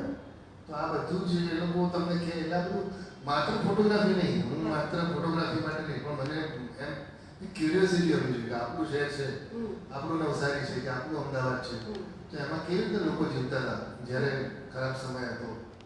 અને એટલે જ કદાચ સાબરમતી રિવરફ્રન્ટ પહેલાનું જે અમદાવાદ છે. ડોક્યુમેન્ટેશન છે બિલકુલ. ગવર્મેન્ટે પણ તમારી પાસે. હા બિલકુલ બિલકુલ. કોર્પોરેશને પણ મેં ઘણા બધા ફોટોગ્રાફ આપ્યા છે જૂની સાબરમતીના. એ જૂની સાબરમતીમાં હાથીઓ નાતા હોય, પછી અંદર આદુની લારીઓની અંદર શાકભાજી થતા હોય. તો એક જગ્યાએ હવે અત્યારે લોકો ફરવા નીકળે છે લટાર મારવા રાત્રે. અટલ બ્રિજ બની ગયો. તો આખું એટલે તમે જે એક ચેન્જ જુઓ તમે સોશિયલ ચેન્જ આખો સોસાયટીનો કે શહેરનો તો એ તમને બહુ મજા આવે. એટલે આમાં કેવું છે ઘણા બધા લોકો એવું પણ ફોટોગ્રાફરોને મેં એવું પણ રડતા જોયા છે કે હવે પહેલાં જેવું નથી રહ્યું. તમે ક્યારેક મેળામાં જાઓ ત્યારે ફોટોગ્રાફરો ઊભા હોય ત્યાં પહેલાં જેવું નથી રહ્યું. એટલે મેં કીધું ભાઈ ફોટોગ્રાફી તો વસ્તુ જ વર્તમાનની છે, પહેલાં જેવું ને પછી નથી હોતું. ફોટોગ્રાફી અત્યારની ક્ષણની જ વાત છે. આજે જે છે એ કાલે નથી અને કાલે હતું એ આજે નથી. એટલે પહેરવેશ સાથે એ લોકોની લેવા દેવા હોય. પહેલા જે ધોતી પહેરતા હતા અને હવે પેન્ટ પહેરીને આવે છે તો મજા ના એટલે મારી દલીલ એ છે કે પહેલાં ધોતી પહેરતા હતા કે બહુ સરસ એ લોકો કપડાં પહેરતા હતા તો અને હવે નથી પહેરતા તો એનો અર્થ એ થયો કે તમે તેમના કપડાના ફોટા પાડવા દેતા હતા. લાગણી તો એની જ છે. આજે પણ તમે જાઓ તો એ લોકો તમને એ જ રીતે આવકારે છે એમના ઘરમાં. એમના આવકારમાં કોઈ ફેર નથી. એટલે આ તો એવું છે કે પૈસા કોઈ ખેડૂત પાસે પૈસા આવે તો એને રીબોકના શૂઝ પહેરવાનો અધિકાર નથી એને. હા તો એટલે એ જ તમારે સ્વીકારવું પડે કે ભાઈ એટલે આપણે ફોટા પાડવા માટે એમણે પછાત જ રહેવાનું એવું થિયરીમાં હું નથી માનતો. સાચી વાત છે. બનારસના જે સાધુ સાથે ફોટા પાડવા માટે આપણે વસ્ત્રોનો ત્યાગ કર્યો, તપ કર્યું અને ચલણ ફૂકી.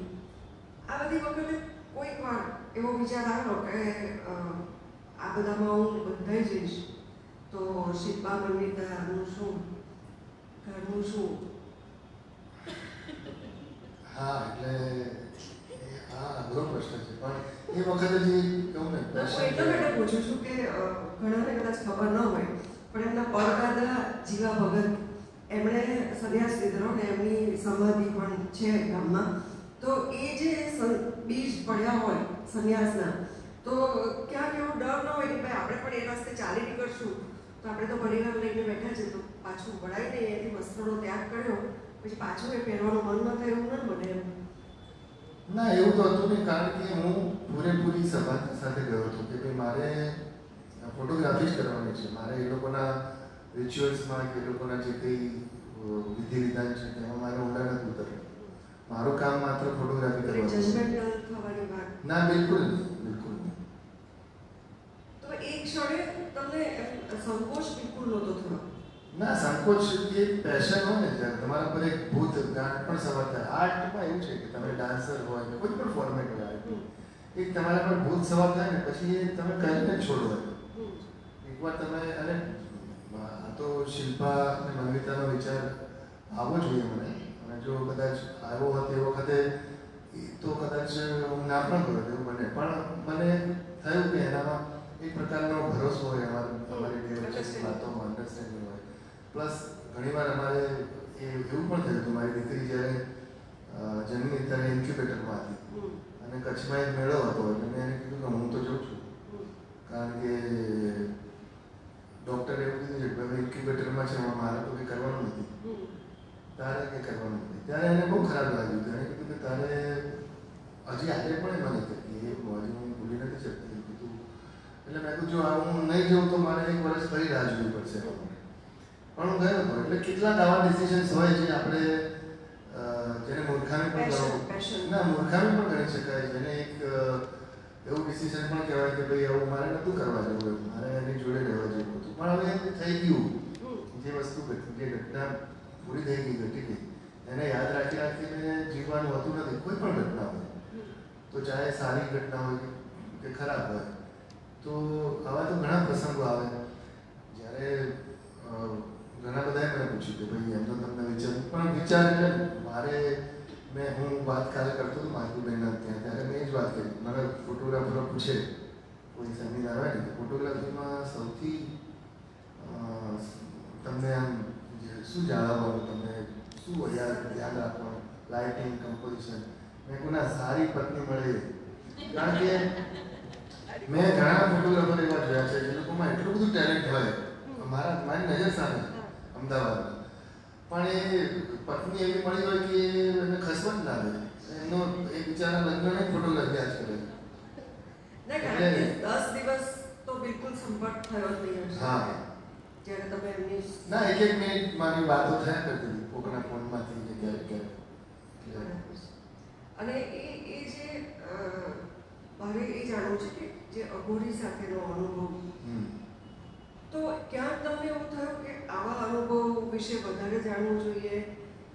કારણ કે એની તો તમે ફોટોગ્રાફી પણ નહોતા કરી શકતા. હા, ના, જાણવું જોઈએ કરતાં મને ક્યારે એવું ફેસિનેટ નથી કર્યું. હું બહુ આ લોકોમાં ઊંડો ઉતરી મેં કીધું ને, મારું કામ ફોટોગ્રાફીનું છે. મારું કામ જે કંઈ ડોક્યુમેન્ટ જે હું કરી શકું જેટલું સ્ટ્રોંગ એટલું મારે કરવાનું છે. મારે એ લોકોની એટલે મારે ના તો મારે સાદું થવું હતું, ના તો મારે અત્યારે થવું છે, એના ભવિષ્યમાં થવું છે. તો પછી મારે શું કરવા એ લોકોમાં ઊંડા ઉતરતું? એટલે મને જેટલો ચાન્સ મળ્યો એટલો ચાન્સ મેં ભોગવ્યો અને એ કુદરતે જેટલી મને શક્તિ આપી એ પ્રમાણે એ વહી ગયું ગંગામાં. તો આટલી બધી વખત જાઓ, દર વખતે તમને નવું બનારસ મળે? બિલકુલ, આજે પણ બિલકુલ નવું. અને એ પરિવર્તન મને યાદ છે, તમને તો નવાઈ લાગશે જે લોકો બનારસ ગયા છે. 2002-03ની વાત કરું તો હું જ્યારે સાંજે નીકળું તો જ્યાં ગંગા આરતી થાય છે ત્યાં હજારો લોકો છે. બોટમાંથી જોતા હોય હજારો લોકો, આ બાજુ હજારો લોકો બેઠા હોય પગથિયા પર, અને કીચોકીચ ચાલવાની જગ્યા ના હોય. માત્ર ને માત્ર 12-15 જણા હોય અને એમાં હું પણ ઊભો રહું કે બધાને બોલાવું કે આવો આરતી હો રહી, આરતી હો રહી. એટલે એવું બનારસ મેં જોયું છે. અને એમાંથી આજે તમે જુઓ કે આખું ગંગા નિધિ ટ્રસ્ટ થયું, એમાંથી હવે આજે આરતી થાય છે. પ્રાઇમ મિનિસ્ટરથી લઈને કોઈ પણ વિદેશથી મહેમાનો આવે છે, બધાએ આરતી એટેન્ડ કરે છે. તો એ ધીરે ધીરે ગ્રો થયેલું બનારસ, ધીરે ધીરે તૂટેલું બનારસ, ધીરે ધીરે નવું તૂટ્યા પછી નવું થયેલું બનારસ, આ બધું મેં જોયું છે. અને મને કોઈ ફરિયાદ નથી, કારણ કે મેં જેમ કીધું ને હું એમ માનું છું કે પરિવર્તન નિયમ છે સંસ્થાનો. તમે ઈચ્છો કે ના ઈચ્છો, હું એવું ઈચ્છતો હતો કે આ બનારસ ના તૂટે, એની જે પેલી આખી તમે લાઈન જુઓ તો એ ના તૂટે. પણ હવે સમહાવ સરકારે એવો નિર્ણય કર્યો કે ભાઈ કોરિડોર બનાવવો, તો એમાં પણ આપણે હેપી છીએ. એટલે તો એમાં આકર્ષણ શાનું, ગંગાનું છે કે સંસ્કૃતિનું કે પછી બંનેનું, ગંગાનું, સંસ્કૃતિનું. અને ગંગા તમને મારી બનારસ ડાયરીમાં વાંચશો તમને દેખાશે કે 2-4 એવા પ્રસંગો છે જેમાં તમને એવું લાગે કે ગંગા સાક્ષાત તમને ગંગા મળે તમને, એટલે એવા અનુભવ પણ થાય. અને એ જે ચિતાની સામે પેન્ટ સુકવતો બાળક, તો શહેરી બાળક એ ઉંમરનો અને એ બનારસને બાળકની મનમાં કંઈક સરખામણી થઈ ત્યારે કે ના, એમાં એવું છે ત્યાં મૃત્યુ મૃત્યુ એટલું સ્વાભાવિક છે ત્યાં, એટલું બધું સ્વાભાવિક છે કે ત્યાં કોઈને કોઈ એવું પેલો એની વૈરાગ ભાવ એનો કરીને ઊભો છે ને આ ટ્રાઉઝર સૂકવી રહ્યો છે એનો, તો એમાં કશું ત્યાં કોઈને અજુગતું લાગતું જ નથી એ પ્રક્રિયામાં. એટલે મૃત્યુ એટલું સાહજિક છે. એટલે હું તો ઘણી વાર કહું કે ભાઈ જે લોકોને મૃત્યુનો બહુ ડર લાગતો હોય ને, એકવાર એ લોકોએ ત્યાં જઈને 1-2 કલાક બેસવું મણિકર્ણિકા ઘાટ ઉપર, એટલે તમારો ખાસો બધો ડર તમારો નીકળી જાય એ બધું. આમ તો એવું કહેવાય કે સ્મશાન વૈરાગ્ય, એટલે સ્મશાને જાઓ તો તમને વૈરાગ્ય આવે, તમે એનાથી કંઈક જુદું કરી લેશો કંઈક, એટલે લાંબો સમય સુધી મૃત્યુને જોવાની ડર નીકળી જાય. ના, ડર નીકળી જાય એટલે તમને પેલું ઘણા લોકોને દૂરથી કેવો અહીંયા તો મળતું છે ના જવાય, પણ તમે મણિકર્ણિકા જાઓ ત્યાં મણિકર્ણિકાના વાઇબ્રેશન્સ એવા છે કે આટલા બધા વર્ષોથી 365 24 અવર્સ ત્યાં જ્યાં મળતા હોય તો રાત્રે ત્યાં પરમિશન લઈને ડોમ ઉપર રહું પણ છું રાત્રે. અને એ સ્મશાનમાં પણ રહેવાનું? સ્મશાનમાં, હા બિલકુલ. તો એમાં ડર બિલકુલ નથી? ના, કંઈ નહીં, કોઈ ડર નથી. મેં કીધું ને ડર નીકળી જાય. નીકળી જાય. ઓકે. તો તમે જ્યારે લખો છો ત્યારે એ પ્રસંગને ફરીથી જીવો છો, તેમ તમે મેં કીધું કચ્છ વિશે લખવાની શરૂઆત કરી, તો ફરી પાછી એ સંવેદના આંખમાં પાણી લાગે કે એવું બને? એવું તો નહીં, પણ એક પાછો તમે ફ્લેશબેકમાં જતા હોય, જે ક્ષણો જીવી હોય તો એ તમે એમાં પાછા જતા રહેતા, અને પછી તરત પેલું પાછા આવી જવું પડે તમારે. તમને ખબર, હું જ્યારે મારા ફોટોગ્રાફ મારું કોફી ટેબલ બુક કરી ગયો છું અત્યારે, તો એડિટ કરવા બેસું ને તો એક ફોટા પર અટકી જવું તો લગભગ 1-8 કલાક સુધી જોયા જ કરું, કારણ કે મને આખું આગળ પાછળનું બધું યાદ આવે. એટલે ઘણીવાર મારી ઘટના મારી શિલ્પા મને ઘણીવાર કહે કે આ તારું પૂરું કરાવે, પણ પૂરું થતું જ નથી ઘણીવાર, કારણ કે તમે એક ફોટા પર અટકી જાઓ. તમને ખબર પડે કે આ લગભગ 1998માં હું ગયો હતો ત્યારે આ બહુ તમારા માનસ પટલ પર તમારી આંખની સામે આખું ગામ ઊભું થઈ જાય, આખું કેરેક્ટર ઊભા થઈ જાય, લગ્ન હોય તો આખા લગ્નો તમારી સામે ઊભા થઈ જાય. તો એવામાં પણ તમે એ રાત્રે ઊંઘ બહુ સરસ આવે, પણ ફોટો સિલેક્શન ના થાય. એ તમે કહ્યું કે લગભગ 7,000 ફોટા પાડો તો એમાંથી 12 સિલેક્ટ કરવાના જે બેસ્ટ હોય, તો એ પ્રોસેસ કેવી રીતે કરો? 10 થી 12, કારણ કે આપણે તો આપણે બધા જ ફોટોગ્રાફ ગમતા હોય, એમાંથી તમે પસંદ? એટલે આમાં તમારું, એટલે આમાં એવું છે, જો તમારું નવસારી જુદું છે, મારું નવસારી જુદું છે, એટલે તમને સયાજી લાઇબ્રેરી તમે આ ગણતા હો, હું દુધિયા તળાવના નવસારી ગણતો, એટલે બધાનું નવસારી જુદું છે બધાનું. એટલે અંદરથી તમારા સંસ્કાર, તમારી સેન્સિટિવિટી, તમારા લાઇકિંગ ડિસલાઇકિંગ કેવા છે એના ઉપર આખું દેખાય.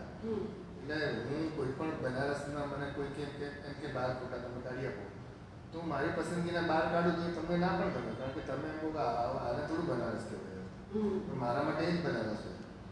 એટલે બધાનું જુદું જુદું છે, અને ફોટોગ્રાફીની મજા જ આ છે કે બધાને જુદું જુદું ગમે. હા, બધા જ કોલમ્બસ છે, અને બધાને તમે ફોટો એક્ઝિબિશન જુઓ ને ત્યારે ઘણી વાર જોજો તમને એક ફોટો બહુ જ ગમે કે 2 ફોટા બહુ જ ગમે, આ 2 મને બહુ જ ગમે. એની પાછળ તમારું પોતાનું પર્સનલ કોઈ એવું રીઝન હોય કે ના આના કારણે મને બહુ ગમે. એટલે આ સાયકોલોજી છે, એમાં તમે ઘણીવાર બહુ જ સુંદર ફોટો હોય તમને ના ગમે. ના, એટલા માટે કે તમને જે એવોર્ડ મળ્યા છે જે ફોટા માટે, એમાં તો કંઈક ખાસ છે કે તમે નૃત્ય કરતી જે એ વાત તમે વર્ણવી છે કે વચ્ચે સૂર્ય દેખાતો હતો પગની. હા, Sonal Mansingh last sunset of the millennium, એટલે 1999 એની વાત થોડી એની વાત છે. એટલે એ તો એ વખતે એવું થયું હતું કે એ કોટેશ્વર કિનારા ઉપર દરિયામાં સૂર્ય ડૂબે અને સોનલ માનસિંગનું ગ્રુપ આખું ડાન્સ કરે, અને એવી રીતનું હતું. પણ એ દિવસે શંકરદયાળ શર્માનું આપણા રાષ્ટ્રપતિ હતા, અને એમનું અવસાન થયું. એટલે આ કાર્યક્રમ કરવો કે ના કરવો એની અવડવમાં ગવર્મેન્ટ હતી, ગુજરાત સરકાર. અને પછી અમને કહ્યું ચલો ને જઈએ તો ખરા આપણે. હું મારો એક મિત્ર હતો અશોક, અમે 2 જણા ત્યાં ગયા અને આખું ચાલતું હતું. એટલે શરૂ પછી એવો નિર્ણય કર્યો કે આટલા બધા પરદેશી ગેસ્ટ છે તો ચલાવવું જોઈએ આપણે. એ પ્રોગ્રામ થયો અને બહુ સરસ રીતે પ્રોગ્રામ થયો, અને એમાં ઘણા બધા ફોટા મારા એવોર્ડ વિનિંગ મને મળ્યા. છેલ્લો સૂર્યાસ્ત થાય ત્યાં છેલ્લો સૂર્યાસ્ત સદીનો પૂરું કરીએ ત્યારે આપણે છેલ્લો પ્રસંગ મહેમાનનો સાંભળીશું, પણ તે પહેલાં થોડા rapid fire question short question હા બોલો. પર આવીએ કે તમે ખુદને સ્વત્વના બ્રાન્ડ એમ્બેસેડર માનો છો? ના જરાય નહીં. કારણ કે જે ફેશન ટ્રેન્ડ તમે હું સત્વાનું એક પણ કપડું પહેરતો નથી. ઓકે ઘણા બધાને તમે પહેરો છો ને? હા અમારી માટે નવજીવન એ તમે જે બોલ્યા કે અમદાવાદમાં શું બતાવો, અમે નવજીવનની વિઝિટ કરીએ છીએ. શર્મા કેફેનો જે એટમોસ્ફિયર છે ને, સ્વત્વના કપડાં, અમને લોકો અહીંયા પૂછે છે કે આ તમારા ડિઝાઇનર કપડાં કોના છે, એટલે બ્રેન્ડેડ લાગે છે. એટલે ડિઝાઇનર તો છો. તમે ડિઝાઇનર તો છું, તમને નથી લાગતું? એટલે સારો ખરાબ એવું નહીં, પણ છું ખરો. છો જ. મને ગમે એવું પહેરું છું. જેમ અને હું પહેરું જ પહેરે. કારણ કે હું પહેરું પછી હું એવું વિચારું કે મારે ક્યાં જોવાના છે? જોવાના સામે મળે. એ તો જેમ સાધુ બાબા જોડે વસ્ત્ર ઉતારવામાં હિંમત જોઈએ તેમ દરેક પ્રકારના કપડાં પહેરવામાં પણ હિંમત જોઈએ. અને આને બી 2 વાર બદલ્યા છે એટલે. ફાઇનલ ડિસિઝન કોણ લે? એ તો હું જ લઉં ને. તમે લો કેશનભાઈ. ના હું જ લઉં. ઓકે એ પેન તો ઘણી વાર એવું કહે છે કે તું આવું આ પહેરવાનું હોય તો હું નહીં આવતા એવું કે, પણ પછી આવે તો ખરી જ, કારણ કે જાય ક્યાં. પેન કે કેમેરા? કેમેરા. ફર્સ્ટ લો કેમેરા. કચ્છ કે બનારસ? બોથ. વ્યક્તિ, પ્રકૃતિ કે સંસ્કૃતિ? સંસ્કૃતિ. ફોટોગ્રાફીના સંસ્કૃતિ. સંસ્કૃતિ. કોઈની સામે કોઈ ફરિયાદ? ના જરાય નહીં. આટલું સરસ વર્લ્ડ છે, કેટલા સુંદર લોકો છે. આટલું સરસ જોવો ને બેઠા છે સાંભળે દયા બધા. અત્યારે બાપુ આવે સામે. મને છે ને એ પછીની વાતમાં પણ મજા આવે. બહાર જઈને બધા અમુક વાત કરતા હોય ને જોયું આ કેવું બોલ્યો, આવું બોલાતું હશે, આવું આમ. એટલે એમાં મને બહુ મજા આવે. કારણ કે હું બી એવા ગોસિપ અમે લોકો કરતા હોઈએ છીએ. એટલે હા ગોસિપ જ એમાં શું મજા આવે ને. ગોસિપ તો જીવનમાં સ્ટ્રેસ જીવન દૂર ચાલુ કરવાનું. જોઈએ. અચ્છા હમણાં બાપુ આવે તો તમારે એમને શું પૂછવું છે? હા બાપુ આવે નદી બાપુ તમને શું પૂછવું છે? બાપુ આવે તો પૂછવું કંઈ નથી. કેવું છે? કહેવું છે કે તમે જે વિદાય લીધી એ પછી જે દુનિયા ચાલવી જોઈએ એ જ સરસ રીતે દુનિયા ચાલે છે. લોકો એમ માને છે કે નથી ચાલતી, પણ ગાંધીનું અસ્તિત્વ, તમારું અસ્તિત્વ ક્યારેય ઘૂસાયું નથી. ગમે તેવી વોટ્સએપ યુનિવર્સિટીમાં ગમે તેવા મેસેજ આવે. કોઈ એક પળ ફરીથી જીવવાની તક મળે ભૂતકાળની તો કઈ ક્ષણ જીવવી છે પાછી? ભૂતકાળને શું કરવાનું? તો ફોટોગ્રાફ તો અત્યારે વર્તમાનનો વાત છે. તથાસ તો કહી દે કે ભાઈ તું પાસ્ટમાં આ ક્ષણ ફરીથી પાછો એક્સપિરિયન્સ કરી શકે. બધી ઘણી બધી છે હવે, એટલી તો કેવી રીતે કહું. એક હવે જીવવી તો એક શું કરવા જીવવી? ઘણી બધી છે. હા પણ ઘણી એક જ આપે ને. ના એક જ નહીં, હું તો ઘણી બધી માનું છું. ઓકે તમારો ડ્રીમ પ્રોજેક્ટ?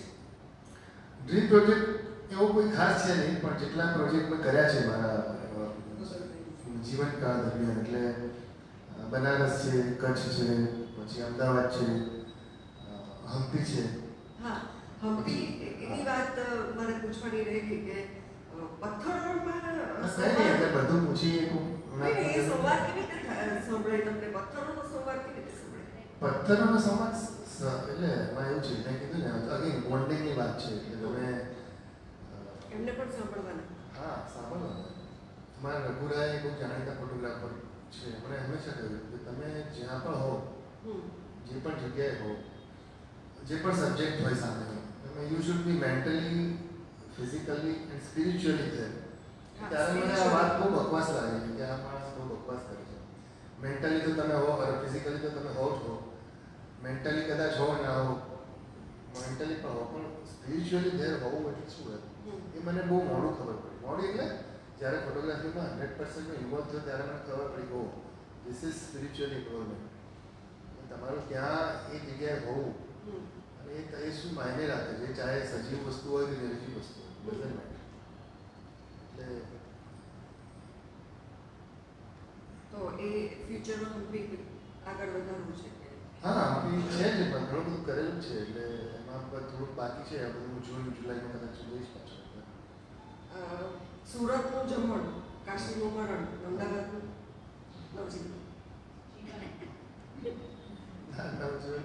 જીવન અમદાવાદનું જીવન બસ કે ત્યાં જીવ્યા છે એટલે ત્યાં જ મારે મોટો થયો ત્યાં જ જીવ્યા. કોઈ એમાં ફરિયાદ નથી, બસ આનંદ. આનંદ જ આનંદ, બસ કોઈ ફરિયાદ નહીં. ના એટલે ઘણા કે કહેવાય તો ટ્રાફિક વધી ગયો ને પોલ્યુશન વધી ગયું ને આ તે છે. તો ટ્રાફિક વધી જ ગયો તો ઓછો થાય ત્યારે નીકળવાનો સાંજે.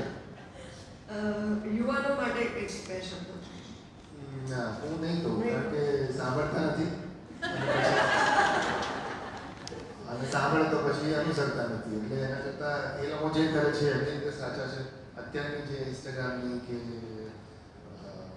આ બધી સોશિયલ મીડિયાનો જમાનો છે એમાંથી થોડા બહાર આવીને પોતે થોડું જુદા પ્રકારનું કામ કરે એવી આશા રાખું.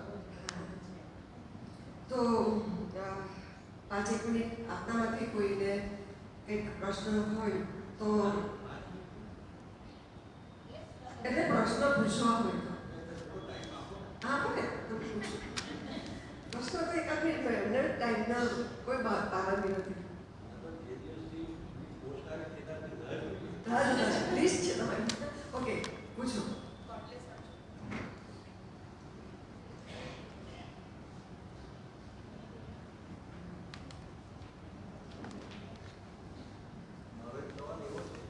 હા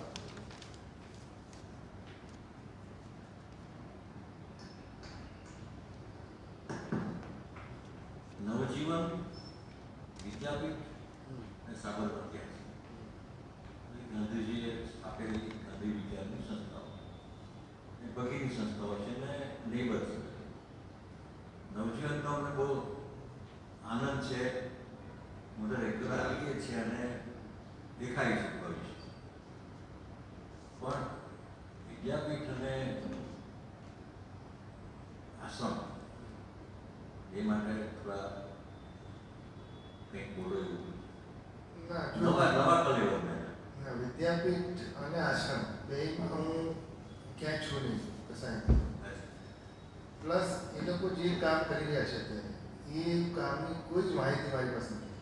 હું માત્ર મારી એક ટેવ છે કે હું નવજીવન છોડીને બીજા સંસ્થાઓમાં શું ચાલે છે અથવા તો એ લોકો કેવું કરી રહ્યા છે. હા મને બોલાવે, મિટિંગમાં બોલાવે છે કે ભાઈ આવું વિદ્યાપીઠ હોય તો કોઈ પ્રકાશન પ્રવૃત્તિ ફરીથી શરૂ કરવી છે તો કયા કયા પ્રકાશનો નવા કરવા જોઈએ. તો એ પ્રકાશનો વિશે મને પૂછે, પ્રકાશન પૂરતો જવાબ આપું, અમારી મિટિંગ થાય હું પાછું આવું. હું ક્યારેય આગળ પાછળ જોઈને કે આ ભાઈ સંસ્થાએ આમ કરવું જોઈએ, આ સંસ્થાએ આમ કરવું જોઈએ એવું હું નથી કરતો. કારણ કે વિચારોમાં એ ભેદ હોય, પછી તમને ગમે ના ગમે, એમને ગમે ના ગમે. એના કરતાં આપણે આપણી સંસ્થા જે મારી નવજીવન સંસ્થા છે, નવજીવન સંસ્થામાં હું શું વધારે બેટર કરી શકું આગળ, એટલામાં એમાં હું મારી એનર્જી નાખતો હોઉં છું. બીજું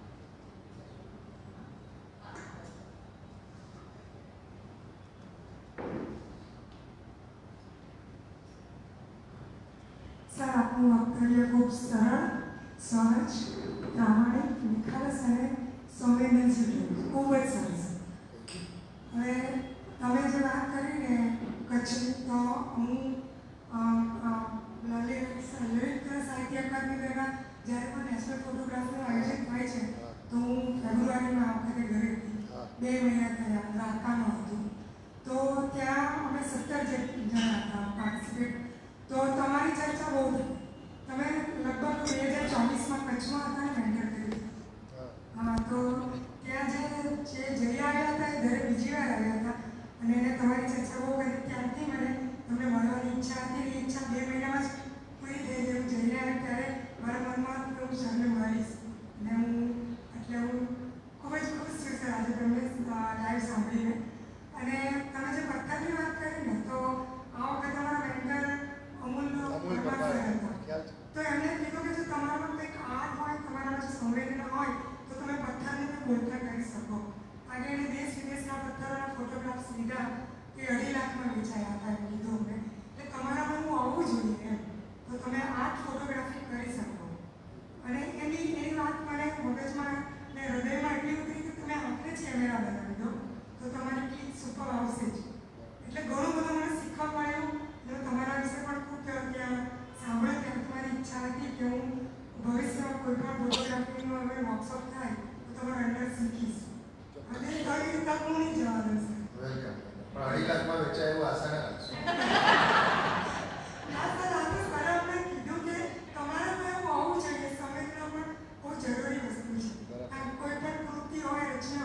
ફોટોગ્રાફી સંવેદના નથી હોતી તો એ ઝીરો થઈ જાય છે. એટલે સંવેદના બહુ જરૂરી છે. બિલકુલ બિલકુલ. Thank you.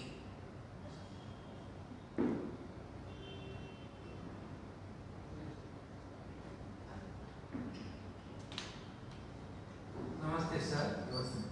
હું કિલ્લાપાડી વેદ મહર્ષિ શ્રી પંડિત સાતરવલ્લી મહારાજ જે હતા એમના ગામમાંથી આવું છું. હા.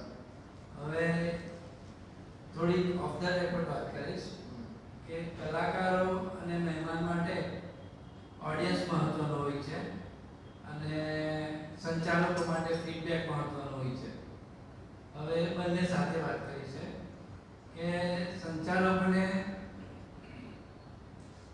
હું ખરેખર દિલથી ધન્યવાદ આપું કે આ સયાજી વૈભવ લાઇબ્રેરી હું 1 વર્ષ પહેલાં આવેલો અને જરા પણ ઈચ્છા નહીં કે હું સભ્ય બનું. પ્રીતિબેનનો ખરેખર આતકેલા આભાર માની લો. એમણે એટલો બધો સપોર્ટ કર્યો કે મારે એક પુસ્તકના લીધે મેમ્બર થવું પડે એવું હતું, અઘોરનગારા વાગે. તો સાહેબ એના સપોર્ટિંગ સ્ટાફે એટલી બધી મહેનત કરી અને છેલ્લા એ લોકોએ નવું પુસ્તક લાવીને મને એમણે આપ્યું અને ત્યારથી હું આ લાઇબ્રેરીનો સભ્ય છું. વાહ. અને ખરેખર હેડ્સ ઓફ આ બધા સંચાલકોને. હું નામથી નથી ઓળખતો પણ એમના જે વાણી, વર્તન અને વિચારથી હું એમને થોડોક અભ્યાસ કર્યો તો મને એવું લાગે કે શા માટે આ લાઇબ્રેરી ગુજરાત રાજ્યને આગળ પડતી છે. So thank you very much. અને બીજું સાહેબ, તમે જે પેલી 5 પુસ્તકની વાત કરી તો મને ખરેખર એમ થઈ ગયું કે મારું 65 વર્ષનું જે મારું જે નિચોડ હતો તે કદાચ અત્યારે નીકળી આવ્યું છે. સાંપ્રત જગતમાં કયા પુસ્તકો વાંચવા, કયું નહીં, કે ગાંધીજીને માનવા કે નહીં માનવા. અને ખરેખર સાહેબ, હું રાષ્ટ્રીય સ્વયંસેવક સંઘનો સભ્ય એટલે કદાચ એન્ટી ગાંધીજી જેવું આપણને વાતાવરણ મળે, પણ તમે જે કહ્યું કે આ 5 પુસ્તકો વાંચ્યા પછી તમે ગાંધીજીને તમે સારી રીતે ઓળખી શકો, તો એ 5 પુસ્તકો લગભગ મેં 2 લખ્યા છે. એક પટેલ લાઈફ, મનુબેનની ડાયરી, બીજી 2-3 જે કઈ હોય એ જવાહરલાલ નહેરુના 3 પુસ્તકો છે. હા, મારી જીવન કથા. નહીં, ગુજરાતીમાં છે કારણ કે ગુજરાતીમાં છે. ગુજરાતીમાં છે. મારી જીવન કથા. મારી જીવન કથા, મારા સપનાનું ભારત અને જગતના ઇતિહાસનું રેખાદર્શન. આ 3 પુસ્તકો. હા, okay, thank you sir, thank you. પાછળ આપજો રાહુલભાઈ, પાછળ.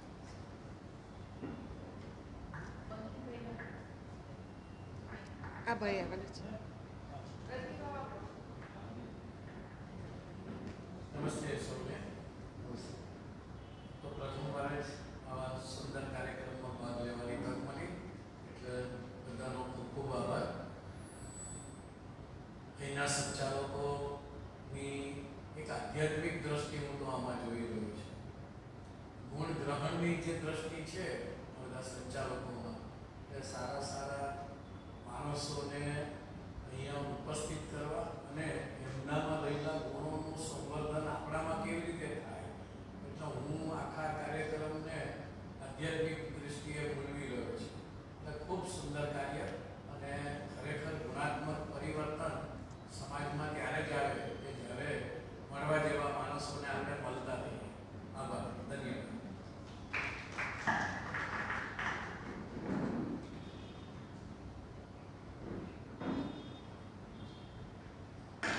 Good evening sir. એક બાળ માણસ ફોટોગ્રાફર તરીકે સમજું છું. કોઈ ફોટો સરળ ક્લિક કર્યો અને પોતાના વિચારો ને એક નાની કેમેરા ટેકનિક કહો કે પોતાના વિચારોથી રજૂ કરવું, આ બેમાંથી કઈ ટેકનિક તમારી દ્રષ્ટિએ સારી?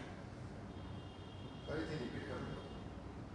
મને કોઈ ફોટો સરળ પાડવા પડે છે હા. કે આ વસ્તુ થઈ રહી છે, મેં એને ક્લિક કરી, અને કોઈ વસ્તુ એવી કે જે આપણા મેન્ટર્સ લોકો શીખવી હોય, કે ટેકનિક શીખવી હોય, કે વિચારો ડેવલપ કરવાની ટ્રીક શીખવી હોય. Sorry for wordings. ના, આઈ ગોટ ઇટ. હા, એટલે નીકળે છે એટલે હું કોઈ સામે વાત કરી છું, મેં ખાસ કોને પૂછી રહ્યો છું ગલે છે. ના, પણ એ તમે એમાં તમે કોને ઇમ્પોર્ટન્સ આપવા માંગો છો? તમે ફોટોગ્રાફીના વિઝન કે એ પોતાના વિચારોથી મેન્ટર તો તમને શીખવાડે, હા બરાબર. મેન્ટર તો એમ કહે કે ભાઈ આવું કરવાનું, તમારે આવી ઘટના હોય તો આવું કરવાનું, આમ થાય તો કુદરત તરફ જાવ તો આવું કરવાનું. પણ તમારું હૃદય શું કહે છે? તમે ક્યાં જીવનની કઈ, તમે કેમેરાથી નીકળ્યા તો જીવનના એટલે કોઈ પગલા ઉપર ચાલતા ચાલતા તમે ક્યાં એક્સાઇટ થયા, તમે ત્યાં આગળ તમે એ ફોટો જો તમે ક્લિક કરો એ તમારું ક્લિક કરેલું તમારું ગણાય, મારું એવું માનવું છે. અને તમે એક વસ્તુ બીજી પણ કહો કે તમે ક્લિક કરો જ્યારે અને પછી તમે બીજા એક પ્રકારના પછી કંઈ ફોટા પાડો એ રીતના તમે જોજો કે તમે જે ફોટોગ્રાફ પાડ્યા હશે કોઈ એક પ્રસંગના કે કોઈ એક વ્યક્તિના કે કોઈ એક વસ્તુના, એ 25 ફોટા પાડ્યા હશે ને એમાંથી પહેલો જ સારો હશે. કારણ કે તમે એક્સેપ્ટ થઈને અરે વાહ કટ કરીને પછી બધી ગોઠવણ હોય, પછી તમે ગોઠવણ કરો. અને વિચાર તો કેવું છે કે વિચાર તો તમારે આ બેઝિકલી તો ફોટોગ્રાફ તો વિચારની જ વસ્તુ છે. ક્લિક કરે તો સેકન્ડના કેટલામાં ભાગમાં થાય? એ તો મિનિટ આપણે જોતા પણ નથી. વિચાર જ્યારે આવે ત્યારે આ અહીંયા મિત્ર બેઠો છે ઘનશ્યામ સવાની, કેટલા સરસ એના કેમ્પસના ફોટા પાડે છે. આમાં એટલું સરસ કુદરતી પછી કવિતાઓ લખી અંદર. નવીન છે અહીંયા, મારા ગુરુ નારાયણ છે બેઠો છે. તો ઘણા બધા ફોટોગ્રાફર મિત્રો છે, તો એ બધા પોતાની રીતે અને ડોન્ટ કોપી એની છે ફોટોગ્રાફ. કોઈ પણ ફોટોગ્રાફરની કોપી નહીં કરવાની. તમારે અહીંથી જે તમને હૃદયમાંથી એમ લાગે કે આ મજા આવી ગઈ, સાંજ પડે આમ 2 ભાખરી વધારે ખવાય એવું ફોટો પડે તો એની મજા જ સંતોષ. સંતોષ શબ્દનો સંતોષ જ છે હૃદયનો. બાકી તો કંઈ દુનિયામાં જો 2 રસ્તા છે, ક્યાં રામ ગોપાલ વર્મા થવું કે સત્યજીત રે થવું, એ તમારે નક્કી કરવાનું. Thank you sir.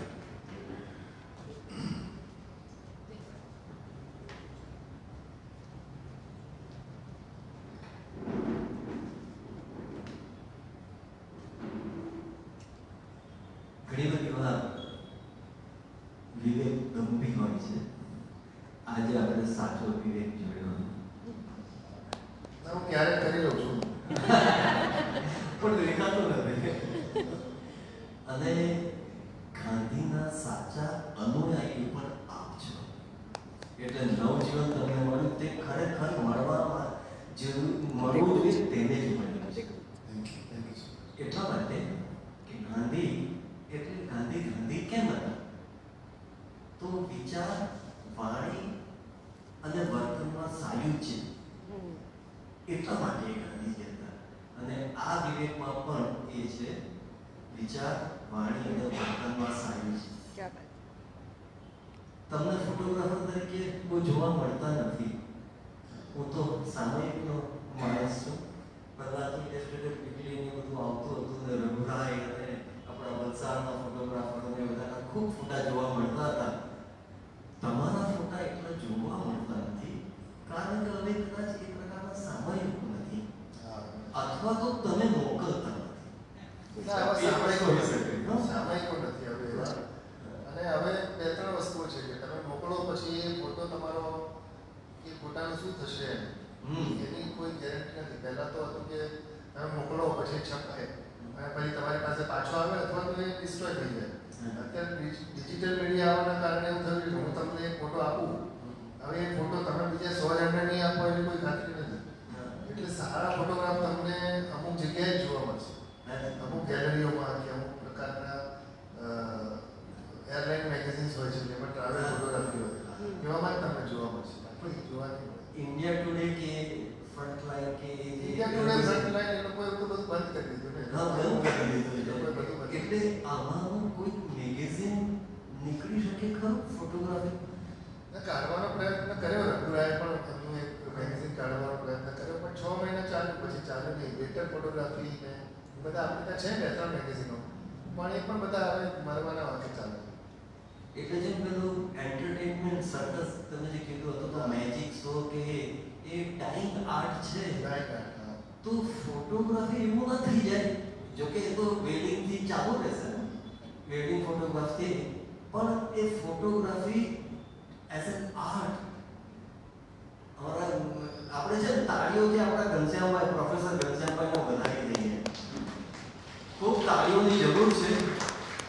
ખૂબ સુંદર કાર્ય નવસારીમાં એ કરી રહ્યા છે. દર વર્ષે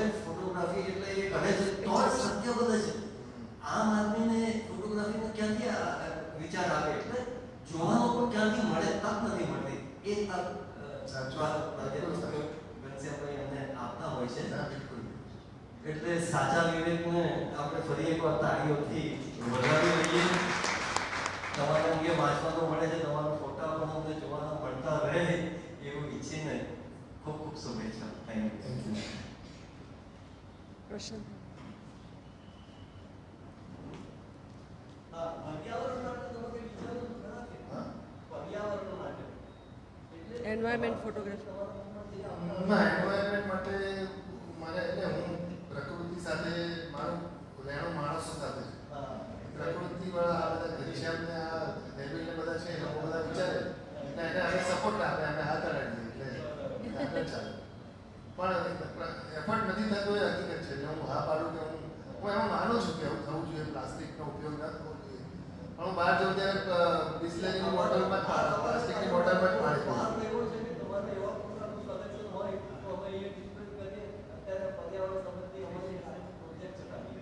હા, ના પણ એવું થઈ શકે, એવું સારું એક્ઝિબિશન અહીંયા થઈ શકે અને ચોક્કસ આપણે વાત કરીને પ્લાનિંગ કરીશું. આજના મળવા જેવા માણસમાં આપને મળીને સયાજીભાઈ ગૌ લાઇબ્રેરીમાં ખૂબ ગૌરવ અનુભવે છે અને સૌ વતી આપનો આભાર માનું છું. આ નવજીવન એટલે હું એવું માનું છું કે આ જ્યારે નામ નવજીવન આપ્યું હશે તો એની પાછળની કેવી ઉદાર ભાવના હશે કે એનો જે અર્થ છે જે નક્કી કર્યો હશે. તો હું એવું માનું છું કે દરેક ક્ષણને સારી રીતે જીવવાની એ નવજીવન અને આપણે કરી બતાવી છે. અને ખરેખર જે કંઈ સાંભળ્યું એના માટે કોઈ પ્રશ્ન ન હોઈ શકે, માત્ર એને જીવનમાં કેવી રીતે ઉતારીને અને જો કોઈએ શીખવાનું હોય તો એટલું જ કે પોતાની અંદર રહેલી સાચી કળાને પાછળ કેવી રીતે પડી રહેવું અને એને ઉજાગર કરવી એ સૌથી મહત્વનું. ખૂબ ખૂબ આભાર. ખૂબ ખૂબ આભાર. Thank you. મને અહીંયા બોલવા માટે આવવાની તક આપી, તક મળી. માધવીબેન, સ્વાતિબેન અને બીજા બધા જે કંઈ પણ કમિટી મેમ્બર્સ છે બધાનો હૃદયપૂર્વક આભાર માનું છું. સાહેબ પાછો વારંવાર આવવાનું થાય તો અહીંયા આવવાનું ચોક્કસ ગમશે. ચોક્કસ આવવાનું છે અને ખાદી પણ અમારા સુધી પહોંચાડવાની છે. ત્યાંની આપણી ડિઝાઇન કરેલા કપડાં અમે બધા ઘણા બધા અહીંયા છીએ જ. એ અમારું પ્લાનિંગ છે. અને અમારા જે નવા શીખતા ફોટોગ્રાફર્સ છે અહીંયા બેઠેલા એ બધાને માટે પણ અમે કહીશું તો નવજીવનમાં વર્કશોપ બી અહીંયા રાખવો હશે તો આપણે રાખીશું. ખૂબ ખૂબ આભાર. અને સયાજી ગૌ લાઇબ્રેરી તરફથી આભાર માનવા માટે હું મંત્રી શ્રી વાઘવીબેનને વિનંતી કરું છું. ઉપસ્થિત સૌને નમસ્કાર.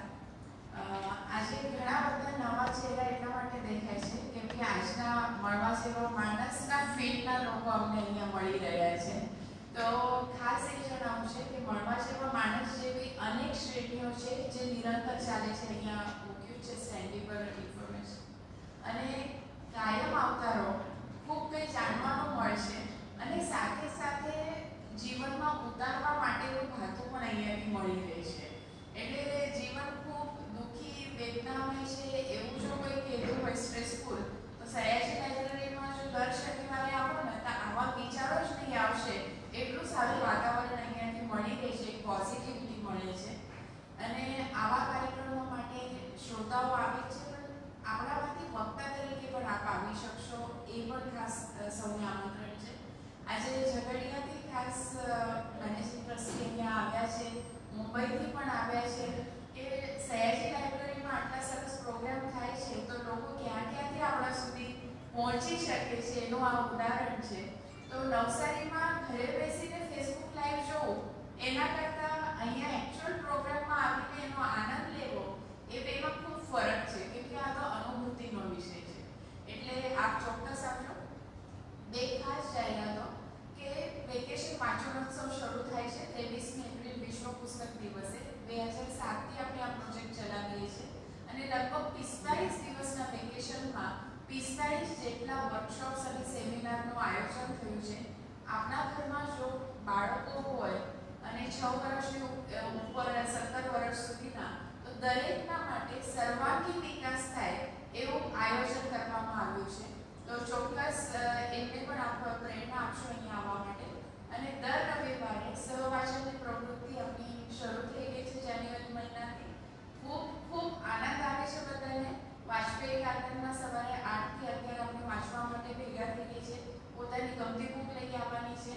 કુદરતના સાનિધ્યમાં બેસીને વાંચવાનું છે અને નવી ઓળખાણો થાય છે, ચર્ચાઓ થાય છે. બૌદ્ધિક ભૂખ હોય તો એનું પણ ત્યાં નિરાકરણ મળી રહે છે. ફરીથી આવતા રહેશો અને ખાસ તો વિવેકભાઈ 1 વર્ષથી લગભગ હા 1 વર્ષથી સંપર્કમાં હતા, કદાચ એનાથી પણ પહેલા. અને નવજીવનમાં હું ગઈ અને પછી કે અરે તું આવી ગઈ, હું તો ઓફિસમાં બેઠો હતો ને આપણાથી મળાયો નહીં, ત્યાંથી શરૂઆત કરીને હું હવે આવવાનો છું નવસારી, ચાલ ગોઠવી દઈએ. મેં કહ્યું હા ચોક્કસ. અને એવી રીતે આ કાર્યક્રમનું આયોજન થયું છે. શિલ્પાબેન પણ આના ગઈકાલથી જે સરસ વાતો થઈ છે એ પ્રસંગો તો ભૂલાય એવા જ નથી, કેમ કે ઘણી બધી એવી વાતો હતી જે અહીંયા નથી બોલાઈ પણ એક હૃદયસ્થ થઈ ગઈ છે. એવી વાતો પણ અમને જાણવા મળી છે. અને આવતા શનિવારે મહિલા વાર્તાલાપમાં મંગીબેન દેસાઈ ખૂબ સરસ બુક લઈને આવી છે, એમાં પણ આવશો. દર શનિવારે આવતા રહેશો અને આવા વિશેષ કાર્યક્રમમાં પણ આપ સૌની ઉપસ્થિતિ અમને પણ પ્રેરણા આપે છે અને આપ પણ અહીંયાથી ખૂબ સારા પોઝિટિવ વાઇબ્સ લઈને જાઓ એવી ઈચ્છા ધરાવીએ છીએ. ખૂબ ખૂબ આભાર. શુભરાત્રિ.